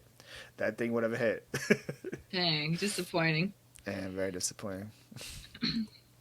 Is that like you like your ultimate? Like I guess it's not since you don't barely eat it. Like what's your like ultimate like food? Like No, I like a lot of last food. meal, last meal ever. Let's say you go and kill 20 people. Oh, jeez. I don't know. I don't know. Like I really like a lot of food. Indian food comes to mind. I really like Indian food. But again, Ooh. I don't eat it that much. It's just like sushi. It's like a treat type thing. Like on the day to day, if we're going out, we go to somewhere close to us. I mean, close. I mean, like within 5-10 minutes of us. That's really close. Yeah, because I was like, the Indian food is not that far away. It's like 12-15 minutes. But yeah, I don't know. I like Indian food or like Italian food. We just like going to like local, really good restaurants. So there's like a Italian restaurant local that we really like going to. There's a local Indian restaurant we really like going to. Is it called Olive Garden? Yeah, I that one's I don't know. My family really likes Olive Garden, so I feel like most I of don't want to America make too does. much fun of it. So. Most of America does, but like when they say, "Oh, it's such a good Italian restaurant," and I'm like, I always ask, like, does it come with unlimited breadsticks? Yeah, yeah. No, there's a Cozy Cucina in Des Moines that we really like going to. It's like it's been there for a long time. It's homemade Italian. It's really good. Might have Interesting. to plan a date night there. We have a gift Eh, card to go, so Hey, that's usually always a good way to plan a date night. Like, hey, let's not make this gift card go to waste. So yeah. How's that's your what I try dating to like. life going? Thanks. You want to Thanks talk for about bringing that on that your one first up. podcast? Dating You'll life is get people to watch. non-existent. They'll have to watch a long time to listen to it. Listen to the day. Yeah, 2 hour. No, 2 hours. 1 hour, 20 minutes in. Talk about the dating life. I tried Facebook dating for like 2 dates here, and was not a fan. So Okay. Did yeah. you get inspired by Amber, the other Amber? For Facebook dating, no. Yeah. Okay. She said she No. tried it too, and it was terrible. I, Also, I'm never. I know you met your husband on Tinder, right? yeah. Right. Hmm. Yeah. So I've had a Tinder before, but it seemed like everybody was just for hookups on there. So that's That's not what other really people say. what I'm there for. So I met my husband within like 2 weeks on Tinder. that was he like your first date you tried there, or No, he was my third date. dang, you went 3 dates in 2 weeks. That was quick. That was impressive. Well, I mean, I delete. I think I got rid of the app for 2 weeks, but I don't know if the dates were all done within 2 weeks or not. I can't Yeah. remember. There. Yeah. So I figured maybe Facebook is a little more like serious than that, and it links like your profile, so you have a lot of information about like people's interests and all this stuff, and Hmm. you know, you can also choose to link your Instagram if you want, so you get a lot more like information about people that way. Have you tried Match? I feel like do you have to pay for that? It feels like a I paid don't one. know. I feel like people at Match are very serious, almost to Uh, the farthest extent, where I imagine they're it, even older it than it us. it was But interesting. The one was going really well until I told her I was a reseller, and she's like, "Oh, so you rip off old ladies?" I thought she was like oh joking, but no, she was legit. That was her opinion of resellers. So oh I was no. like, At least you got it out of the way right so away. I'm like, you could watch my channel. I'm like, it's not that is. So she responded like, I watched 2 videos. That's exactly what I think it is. And I'm like, oh, okay, Oh yeah, no, this won't work out. this was on Facebook dating too. Yeah, it's on Facebook dating. Yeah. Mhm. You should start to post it about your dating life on Oh, your Instagram. Okay, we're it done. might go viral. Yeah, I mean it's fascinating. Like Eh, the dating world was super interesting, and I'm glad I'm not in it anymore. But uh, Again, it's something like it's like, do I have time for it? Do I really? Nah, I don't know if I do. So I'm like, hey, it's yeah, it I guess depends on how much of a yeah, priority it is. yeah. I mean, yeah, for me, the reason I got Tinder was because I like wanted to make it a priority and wanted to find somebody, and like I'm like, all right, I got to put in the work because organically, all I do is go to work, go to study, go home. Where am I going to meet people? And literally the trigger for me to get Tinder was I was like so excited for New Year's Eve. So I'm like, all right, we're going out to the bars. It won't be just people that go to the bars every night. Like it's gonna be a bunch of people there, and I'm gonna like try to meet some people or meet somebody.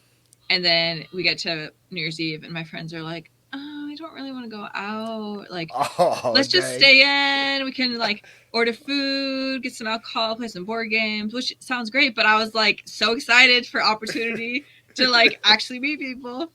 And that was the night I decided I was getting Tinder. There you go. I'm like, organic is not working, and I need to like, and I want this to move along a little bit. So That's my thing too now. Like, so like I just worked the whole day, so I'm either gonna find somebody at a yard sale, or I'm not gonna find somebody at all. yeah, So it's like that's how it's gonna be. I And mean, so, YouTube, you got a ton of people watching oh you, yeah, there we so go. Yeah, maybe someday some viewer will slide in your DMs. it happened multiple times. Well, there you go. Maybe one of them will work out. Like 40, 50 times probably already. So 40, 50. Oh my yeah, it's gosh. a lot. And none of those worked out. Or It it's just just weird. wasn't. I don't want to say it's weird. It's just not something I'm interested in, you know. So like, it's not like I would say I would never date somebody that watches me. Just like I wasn't looking at it that time or whatever. So, ladies, Okay. keep trying if you're listening. Yeah, keep trying. He gets giving you the green light. Yeah, Just I guess, and send your resume with your DM just so I can look it over. that was the other thing about meeting people in real life. It's like I meet like maybe one person a month, and if you talk about a few things and I don't know, religion, politics, the big things, and Yeah. they could quickly be eliminated, and then you got to wait another month to find somebody. Versus Tinder, I'm like, I can look through 200 people and like narrow it down, and And a then lot of them post about that stuff in their bio, so you know yeah, exactly yes or no. You know, yeah. so And then I obviously I started talking to my husband pretty quickly, and I went on a few dates. The other two were like immediate no's, and my husband, I'm like, ooh, I mean, this is good. Like, did you and know then it like just kept going. date one, you like, this is good? Or No, yeah, but I at least knew. I don't know. Like I get told a lot that I'm like an interviewer when I first meet people. oh This boy, is by like a lot of my closest poor, friends. poor Jacob on his first day, he had like a Yeah, notepad and exactly. stuff. Yeah, but like also like my closest friends too. They're like, yeah, when you first met me, you asked me so many questions. But a lot of my friends from other countries appreciated it because I asked them about their culture and like all kinds of stuff. But anyway, so like a date or two in, I've already asked Jacob about like everything. Like, all right, I know that we lied on this, we aligned on this, we have like similar visions for this. Like the big deal breakers, like, do we want kids? Got to figure it out. What's our views on religion? Got to figure it out. What's our views? Thanks. So You knocked it out in 2 days. That's pretty impressive. I mean, I don't know how many it took, but yeah. I mean, some people that's gonna be really off-putting, but thankfully my husband was like, I totally get it, Respect to him. When did you ask about his credit score? Was it date right? 2? Yeah, it's funny. Like I just give him crap because on his first date, I don't know. He was like talking himself up, and I was like, "You didn't have to tell me all that. You could have been like humble because I already had Googled you. I already knew like your family. I knew your parents' names. I knew your siblings. I already had looked to see if you had a criminal record." Wait, you did all that before the first date? Yeah. Should I be saying that? Should I be exposing myself? Is that normal that people do that? I don't know. People do that about me. That's but I suppose I don't know if the other two guys I did as much research, but I was more interested in Jacob, so I like. But really it wasn't just like to see if he wasn't like a sociopath or anything that, right? You're like, well, let's see, this guy's like legit, not like. Well, I mean, just Googled his name, and then you can look at a few articles and learn quite a bit, and then I could look him up on the website to check his record, and that was basically all I did. But that got me a lot of information. Should I be doing that? Should I be checking people on the website? I don't know. People can comment. They're probably going to be like, Amber, that's weird. I feel like in this day and age, I don't think it's weird at all, to be honest. Maybe. I think you have to be safe in this day and age, so it makes sense. Yeah. You don't want people to... But he could just give you a fake name, too. Would that be a I mean, card? Like I said, I looked up his name, and I could see pictures of him, and learn about him. So... I need to get him on a show in the future and see if he did the same thing about you. I don't think he had Googled me. Did you tell him about your YouTube in the first date? It's like I don't want you to be aware. So like I said, I started dating him right around the time I started uploading. So I think I had maybe one video up or two videos at the time. That wasn't your first topic of discussion? That you're about to become YouTube famous? I don't know. I mean, I had less than that, probably 100 subscribers at the time. That makes sense. Yeah. Now we'll see how many DMs you get. Maybe this is going to be the trigger to meet your wife. Yeah, this is going to be it. I'm sure I'll share them with you whenever they come in. Perfect. I'll give you the name. You can Google all of them and give me the background check. No, you got to narrow it down. I'm not Googling everybody. If you get to going on a date with them. Yeah, that's true. Yeah. I can just be sending you all of them. Yeah. And that's also another big issue with it was a lot of people that were sending me their DMs that were like in Washington and California or whatever. Some were like in like New Zealand and stuff. And I'm like, it's not going to work out. Like, you could be like the most perfect person. There's no way I would have traveled to New Zealand or whatever. Yeah, exactly. Add that to my list of why I got Tinder. It's like some people I was interested in real life, like on the other side of the country. I'm like, how's this going to work? So. It makes sense. All right, so I have this thing I'm going to try for every episode. Okay. I'm going to see if it's like a little game with you. We'll see how it works. Okay. Okay, so I'm some of your games, I don't know about them, so let's see how this goes. I'm gonna give you 5 things. You have to rank them blindly 1 to 5. Okay. Oh gosh, have you seen them done before? No, it won't be controversial. The things for you I have are top jean brands to resell, and places you want to travel to, countries you want to travel to, right? So they're blindly. So the thing is you don't know what comes next, so you have to put them on 1, 2, 3, 4, 5 before knowing what comes next. Oh, okay. Okay, so it's gonna be interesting. I got it. I've got a little sticky note, so I'll... there we go. All right, so which one do you want to do first, jeans or travel countries? Which one do you want? Let's do the countries, because I feel like that one's going to be easier. Okay. Well, we just mentioned it. So, New Zealand. 1 to 5. Where are you going to put New Zealand? Let's put it number 2. Wow, at the top. You like New Zealand that much? Okay. I've never been there. It'd be cool to travel to.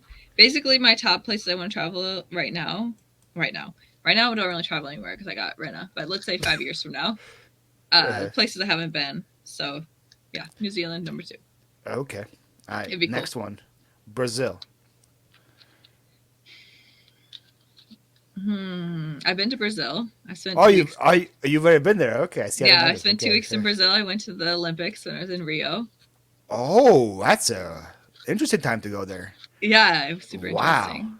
I think I'll put it 5. That makes sense. If you've been there, a 5 I think is fair. Yeah, I went there, know you've been and the Olympics were terribly organized. It was super stressful. It was a mess. It was fun, but it was my most You stressful also trip I've can't ever really been on. like experience people's culture too, because I think everybody there is also from like out of town too, right? So it's not you can't really I was actually experience surprised Brazil. by like how empty a lot of stuff I went to was, and Oh, really? Okay. how a lot of people I talked to were Brazilian.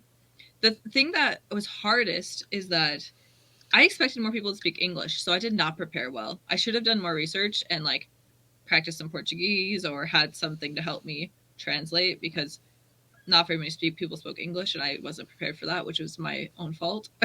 But that made the trip even more stressful. So it was like Olympics were terribly organized. I had a really hard time communicating. And so it just added a layer of stress to It everything. was I'm guessing it was summer, right? It's Brazil. You can't really win the Winter Olympics in Brazil, right? Yeah, Summer Olympics. Yeah. Did you go by yourself? No, I went with a friend. And yeah, I thought she spoke Spanish better than she did, which I guess is another part of it. Because so their first language is Portuguese, then a lot of people speak Spanish, and then English third. So Yeah. the language barrier was difficult. What was the highlight of it? What was the what did you see, like Usain Bolt race? Did you see No, Michael Phelps swim? no, we went to I don't. It's bad because like the things that come to mind are the really bad things, because those are like I waited in line for over an hour for food, like maybe 2 hours for food because I was super hungry. And I got to the front of What? and I got to the front of the line. All they had were raw. Oh my gosh, I feel like every culture has a different name for like breaded thing with meat inside of it.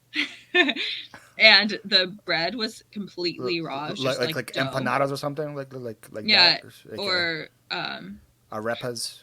yeah, I don't know. I feel like every culture has a different name for it, Yeah. but just like dough on the outside, meat on the inside. Yeah. And got to the front, and the dough was completely uncooked, raw. And I waited like an hour and a half, 2 hours, and this was the only thing they had. I think maybe a bag of chips I got with it, or I don't know. And then it was raw, and I was like, oh my gosh, I'm so hungry. And they only, like, you couldn't, there was like nothing around it. It was kind of in the middle. I don't know. There was no food places nearby. Dang. So yeah, I just think of like waiting over an hour for food and then getting the super raw thing, and then watching this diving competition was really cool, but I was super hungry. So, and then there was like this big sign for like merch and stuff. It was like 20 something feet tall, and it started falling down, so they had to move everybody, and then it literally like, did it fall down or did it start falling down and they moved us? I don't remember, but it was a mess. It was such a mess. So pretty much, if they had good food, you would have loved it. Then. But Maybe that was the trick. right, so Brazil's, I went to a cooking class that was super fun. That was a highlight. oh, in Brazil. Yeah, non-Olympics related, but we went to and we went to a steakhouse one night. That was really fun too, where they brought like a grill to your table and you grilled on it. Oh, that's cool. Yeah, so there's two highlights that were positive.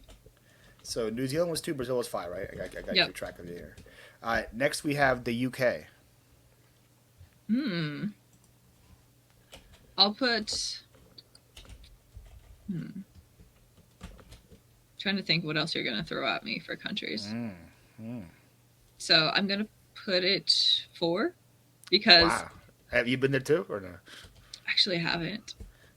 But I've been to Ireland, and I've been to like 12 or 13 other European countries, and I'm only putting it 4 because I'm not like opposed to it, but I'm not like super interested in it. It's not something that's gonna like, yeah, it makes sense. Yeah, and Ireland, I just thought it was, I don't know, it wasn't that. I want to experience like something different, and Ireland was just. It's interesting I say that, and at the same time, Brazil was so different in that it was just that I couldn't communicate. That's what was hard. Okay. You can communicate in UK. Yeah, I know. That's what I'm saying. I'm saying like now I'm contradicting myself, but that's what I'm gonna put it. My big thing with travel is also trying to get the most bang for my buck, and I know UK is not a cheap place to travel to, so it'll probably be. So I'll probably put it at the bottom of my list too, because I'll be like, yeah. I want to do it. Well, and the other thing is you haven't said any Asian countries, and I really want to go to Asia next. So that's another reason I'm saving it. I would switch it up knowing you said that, but no, I can't switch it up. Thailand's next. Okay. Yeah, I've heard Thailand's beautiful and affordable. And I've never been to Asia, and I really want to go to Asia. But again, the language thing I'm going to figure out before I go to every country now.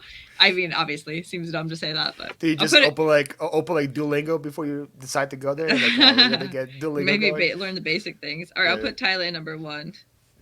You know, that's my like number one for anything. Like you could have named 100 countries. I would have Thailand as number one for me. Why don't you go? I want to. I had plans of going. Then the whole COVID thing happened, but maybe not this year. Then definitely next year, for sure. I have friends that go there every summer for like a month straight. Oh my gosh, you have no reason not to go. And they like rent a mansion, and they said the mansion's like $5 a day, just because of how much you bang you get for your buck. And I love Thai food too, so I'm like, oh, that'll be good. You should go now. Why not? The summer's right now happening. You're single. You don't have kids. No, they go every winter, not every summer. You said every summer, didn't you? Or maybe, no, so every winter because it's warm there and it's cold where they were. Got it.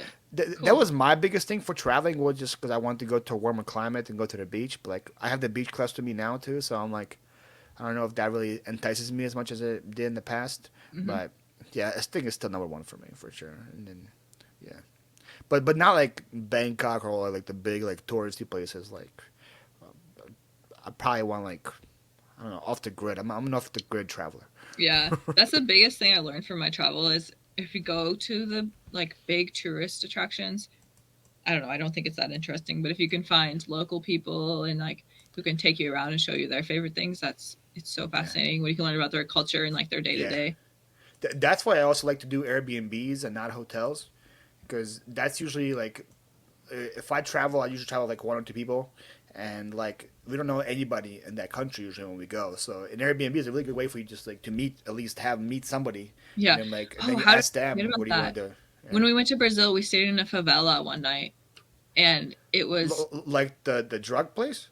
That's what they're known for, but they're just like the lower income parts of the city. They're like built into the mountains. Yeah. And how did I forget that? That was the best night. It was like going to a small town in Iowa where everybody's like trying to show you the best time because you came to visit there, where people don't really travel to, small towns, Iowa.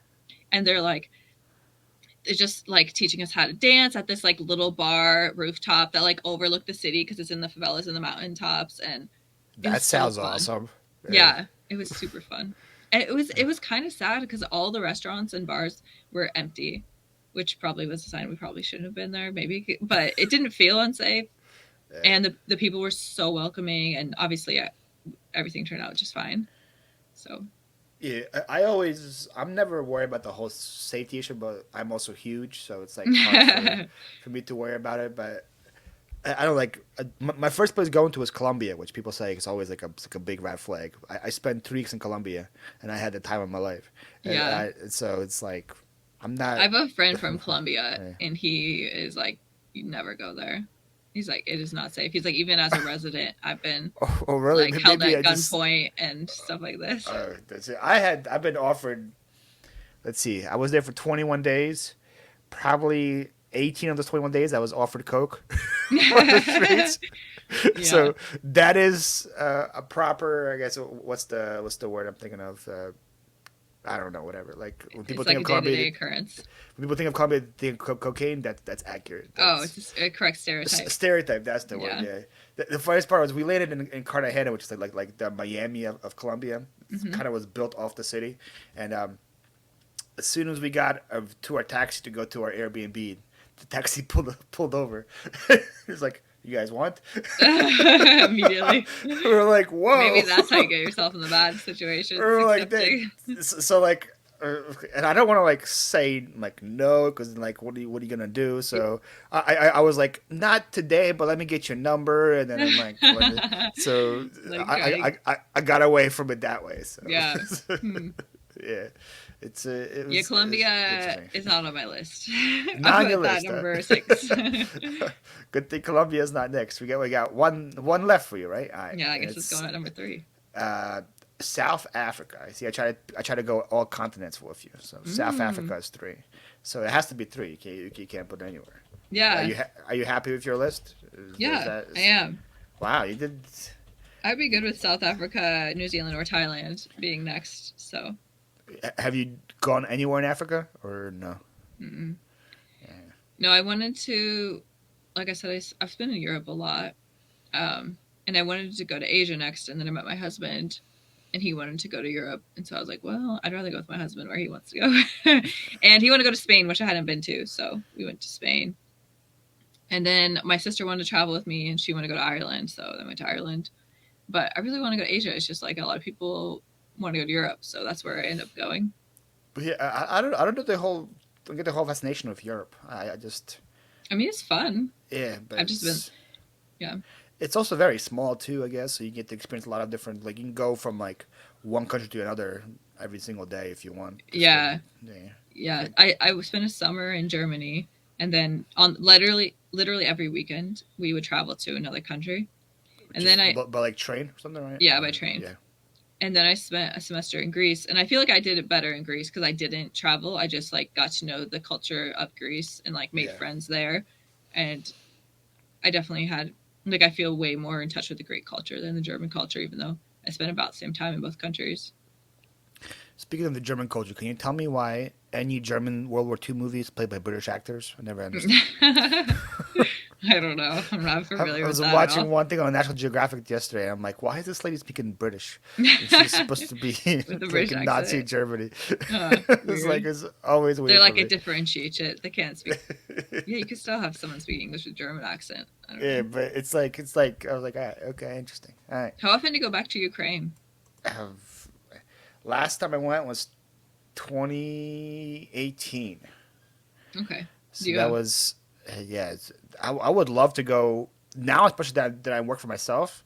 I can go a lot more frequently, but obviously I can't with what's happening there now. Yeah. But I feel like that was a very underrated travel country. Not just because again, obviously for me it's easier because I speak a language, so it's great for me. But Hmm. like with the whole of the more bang for your buck, um, Ukraine wasn't part of the EU, so there's no euro there. So they had their own currency, and one when I went there, it was 28. So $1 because you get 28 Ukrainian dollars out of it.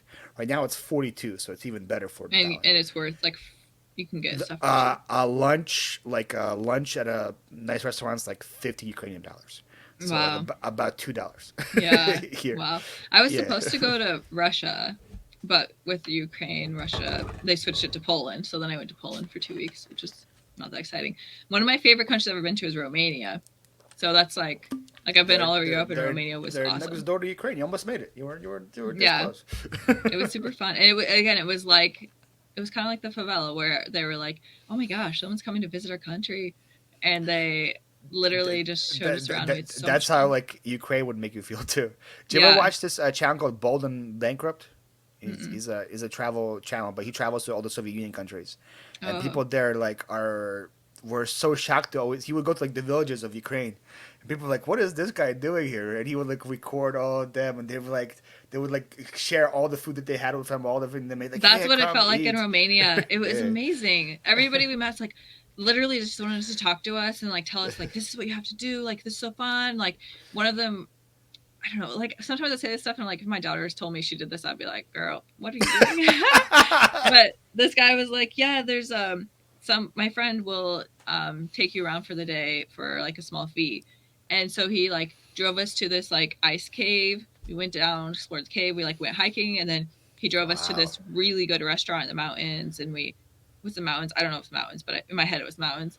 And we ate there after hiking all day. It was delicious. And the next day he took us to like a mine, and like it was there's like lakes in the mine. It was huge, and like toured around the mine, and there was like a Christmas market.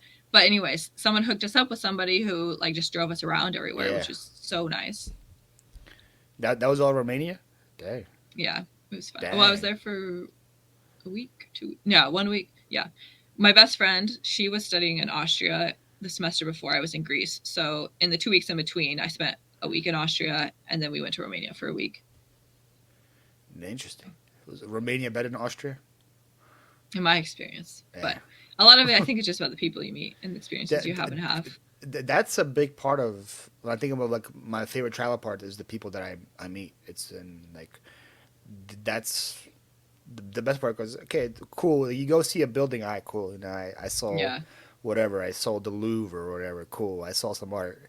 but you're not gonna really remember that. But the people you meet, that's usually like the best part about it. Yeah, sure. absolutely. And if you go to like the Louvre, the Eiffel Tower, I don't know, the Berlin Wall, there's just so many people just trying to get your money that are like, oh, tourists, let's sell it to them. That was the worst part about Colombia, is they could tell you right away, like, hey, buy this, buy this, buy this, buy this, and then as soon as you tell them no, they're like, all right, I got cocaine. That's funny. I'm like, have you been to all the continents? No. I've been to most of it. I've been to North, South, Europe. That's it. Okay, me too. Australia's on my list to go. I would love to go to Australia. The tickets were a lot cheaper. We can go hang out with Mel. Yeah, tickets are mad expensive. It's like $2,500. Holy moly! Mm-hmm. It's I need to make like Amber Resells YouTube money to afford that. I don't very much on YouTube. It's all about perception, though. As long as I say it multiple times, people start believing. Right. All right, you ready for the jeans now? For the top 5? Yeah. Jeans? All right, let's see how you do with this. All right, let's start you off with Miss Me. I'm gonna assume you're gonna have like mud or something on there that I need to save for the bottom. So I'm gonna go. Why would I have Miss? Why? See, we gonna put Miss Me at 4? Is that what you're trying to say? 3. 3. Whenever, because this is like, my friends and I are nerds. So we play this game quite a bit. So usually that's always my safe bet. Is whatever the first thing is, I usually just put it in the middle. And then, like, I go off that. So I feel like that's a smart choice by you. Yeah, Miss Me is like, what am I trying to say? Like if, you know, I don't know.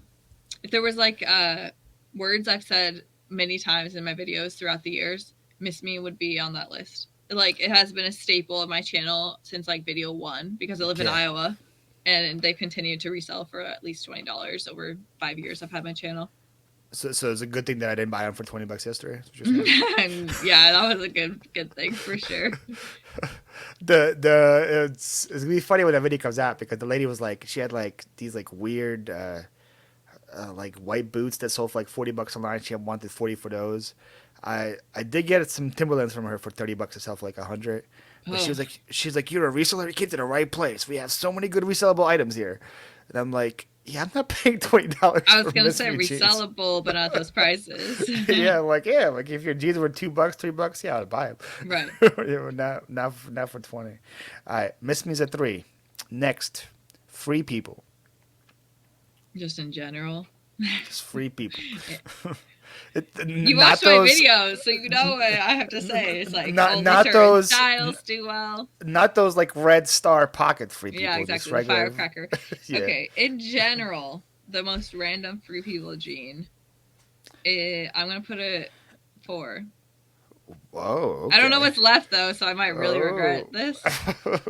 But in general, just if you picked a gene at random from Free People Miss Me at the thrift store, I think more often I found Miss Me that would sell better.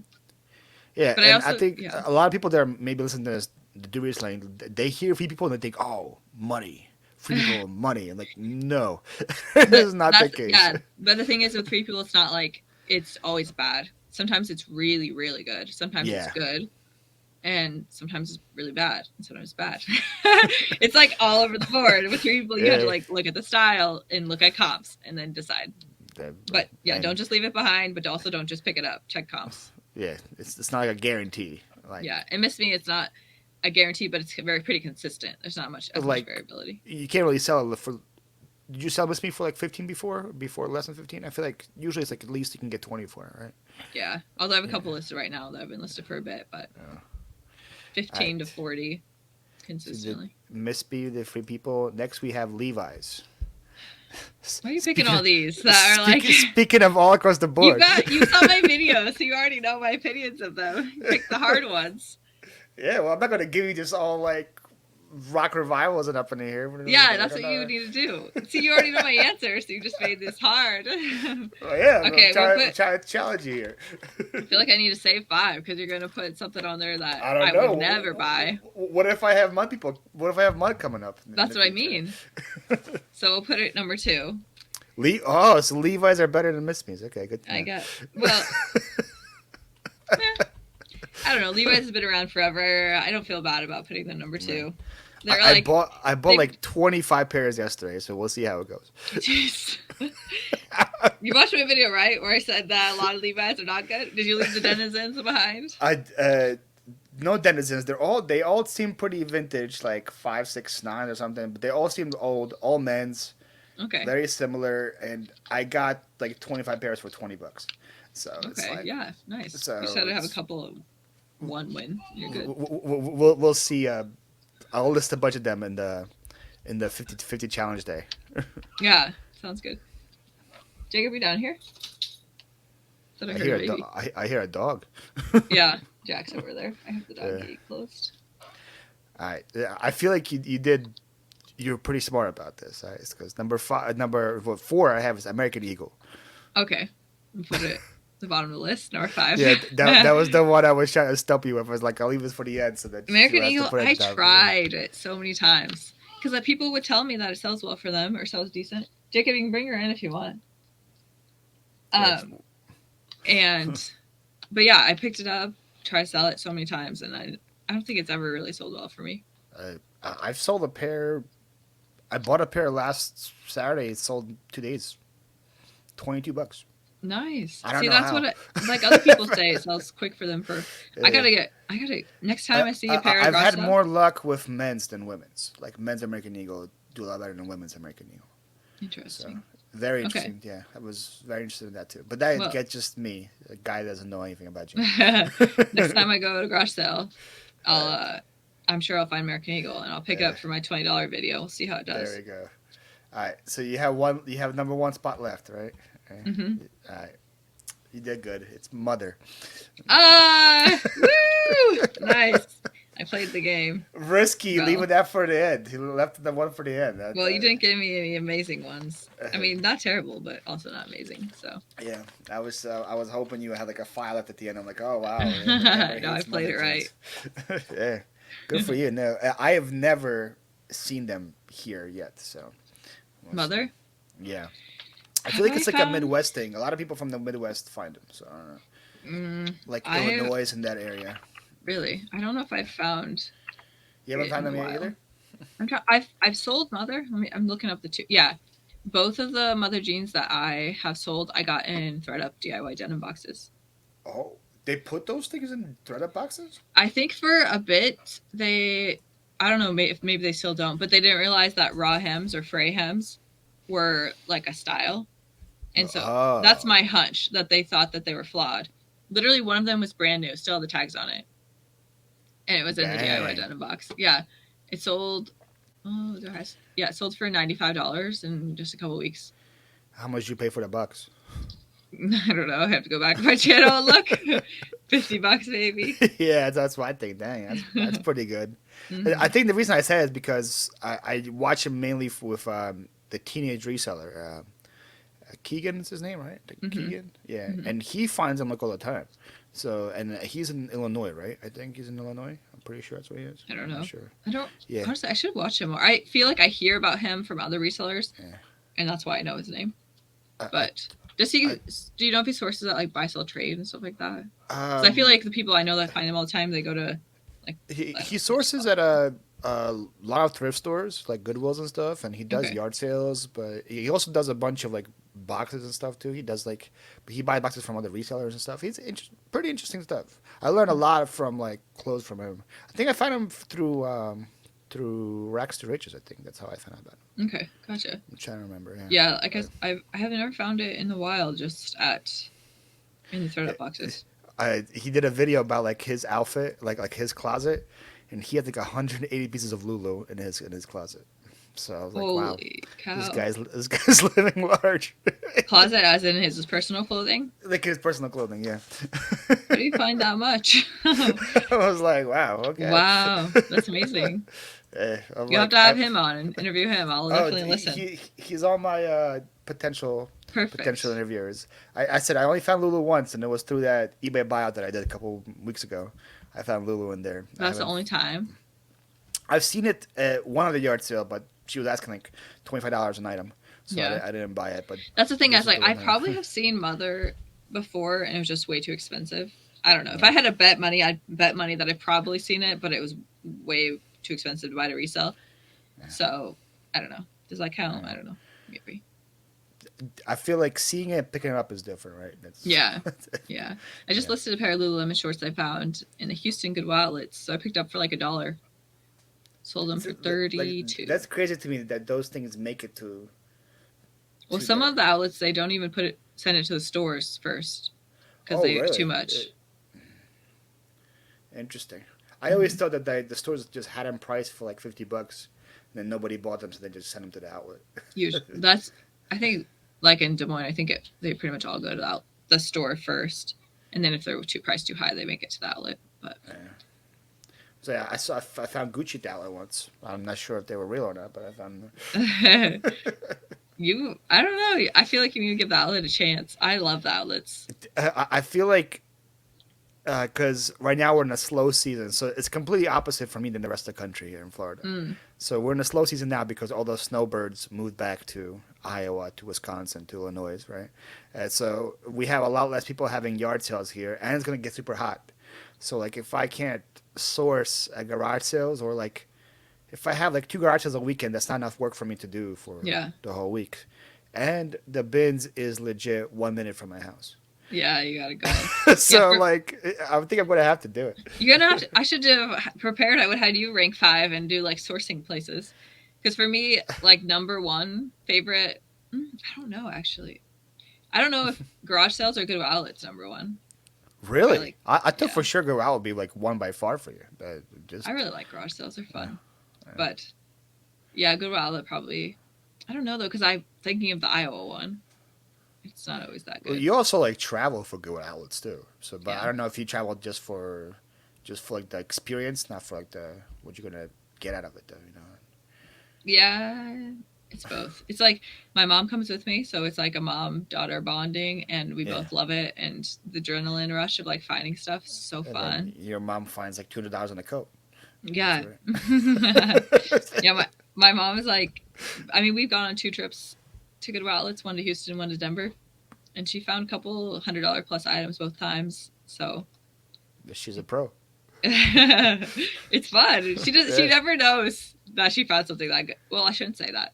She found a pair of Allen Edmonds that were in the dust bag with the shoe trees in them, and she knew on those. She knew on those because she was like, "These are expensive, aren't they?" She's like, "Look at them. They're in the shoe bag, and they have like these things in them that hold their shape. They have to be expensive." Yeah. I'm like, "Oh yeah, those are good." How did those make it there? That's crazy too. That's insane. Yeah. Yeah, I don't know. Yeah, I feel like for you, Ben's is probably one, but that's. Yeah, but I mean, like right now, I could go to the Goodwill outlet, but I've been going to garage sales for a couple months. I haven't been to the Goodwill outlet in a while. Yeah, for me, garage sales is one by far. Is church sales a different than garage sale, or is that the same thing? Church sales would be probably number one for me too. If they didn't all start on weekdays. I hate that. They all start on weekdays? Yeah. Is that an Iowa thing? In PA, they all started Saturday morning. Okay. Yeah, ours all start either Thursday or Friday. And that's same with garage sales. Garage sales all start Wednesday, Thursday, or Friday. Wednesday? Yeah, sometimes. It's not that uncommon. I would say like maybe 10% start on Wednesday, 60% start on Thursday, and then the remainder start on Friday. Maybe like 5% start on Saturday. And the people that start on Wednesday go till Saturday. They have a sale at their like house I said, that's like maybe 10% start on Wednesday. Dang. Like Thursday, Friday is the most common for sure to start. For me, here was like blew my mind that they started on Thursday here. There's not that many. There's usually like in the high point of the season, there was maybe like 5 or 6 here on a Thursday, like yard sales. Gotcha. But like in PA, there was none at all. So I was like, whoa. I have an extra day of sourcing. Cool. Yeah. No, I don't like it because obviously I have a full-time job. So, and like a lot of the good stuff is gone immediately, or like at least within the first day. That's why I talked to Dave a lot about NC Picker. He also moved to Florida, and he lives on the other side of me. He lives in Daytona Beach, but he also has a full-time job, and he's like, bro, by the time I go out on Saturday, all the good stuff is gone because Yeah. people are out there on Friday. I'm like, yeah, that's The opposite end of that, though. issue. I went to a garage sale Saturday, yeah, yesterday, and I literally walked up, and they were like putting stuff away, and like, whatever you want, we'll make a deal. Great deal. I like picked up a backpack, and I'm like, how much for this? And he's like, $2, and anything you can put in it, it's $2 for it all. Yeah, that's definitely a good part of it. Yeah, That's and why I like estate sales on Saturdays as well. When it's like the last day, they're like, "All right, half off for everything," or 80% off everything. Yeah. That's definitely a good part. Yeah, I didn't get anything too excited. I got a few things for my $20 video that I think will do well. It fit in the backpack. Yeah, I put like how the shirts? I think 3 shirts. I don't know what else I got. Is that all I got? A backpack and 3 shirts. That might be it. What was the backpack? Supreme. No, it's really nice. It's like literally like he never used it, but I was like, I'm just gonna pick this up because it sounds like the price is gonna be super cheap. So I don't know. I saw some listed for like 40, 50, but I haven't looked up any further. So Yeah, it's not really backpack season yet. A couple months away. These things fly out, like July. They fly in July. Oh, it's like a professional looking take to work laptop. Oh, I thought it was like a school backpack. Okay, it's different. Could be used for. I feel like more like a college person or a professional would use it the way it looked. It's not really like a kid backpack. Good to know. Good to know. Well, let me keep us posted on what it sells for, and how much money you ripped this guy off of, because we saw the worst. All right, it's been 2 hours. That was fast. Yeah. Are you gonna edit it down, like cut out parts and leave in the good parts, or are you just putting it all up? No, I'm just gonna from the beginning to like here. Okay, sounds good.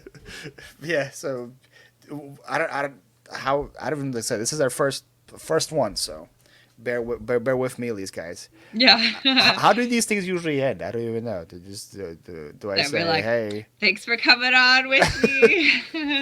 make sure Everybody you guys go check out Amber's channel. go check out Amber.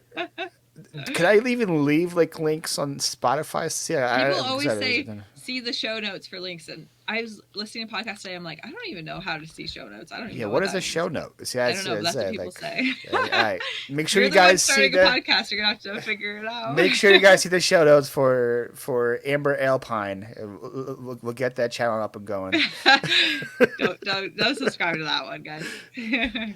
The best COVID research channel that there is, Amber Alpine. Now make sure you guys are following Amber and watch out for a video from her about every 47 days. But there will be a video because I'm consistently inconsistent. Yeah, like just don't give up on her. You know, just when you think about it, like, oh wait, nope, another one comes out. So, Thanks for having me on. That was great. Thank you. The perfect first guest to have on. It was the most epic person I could think of.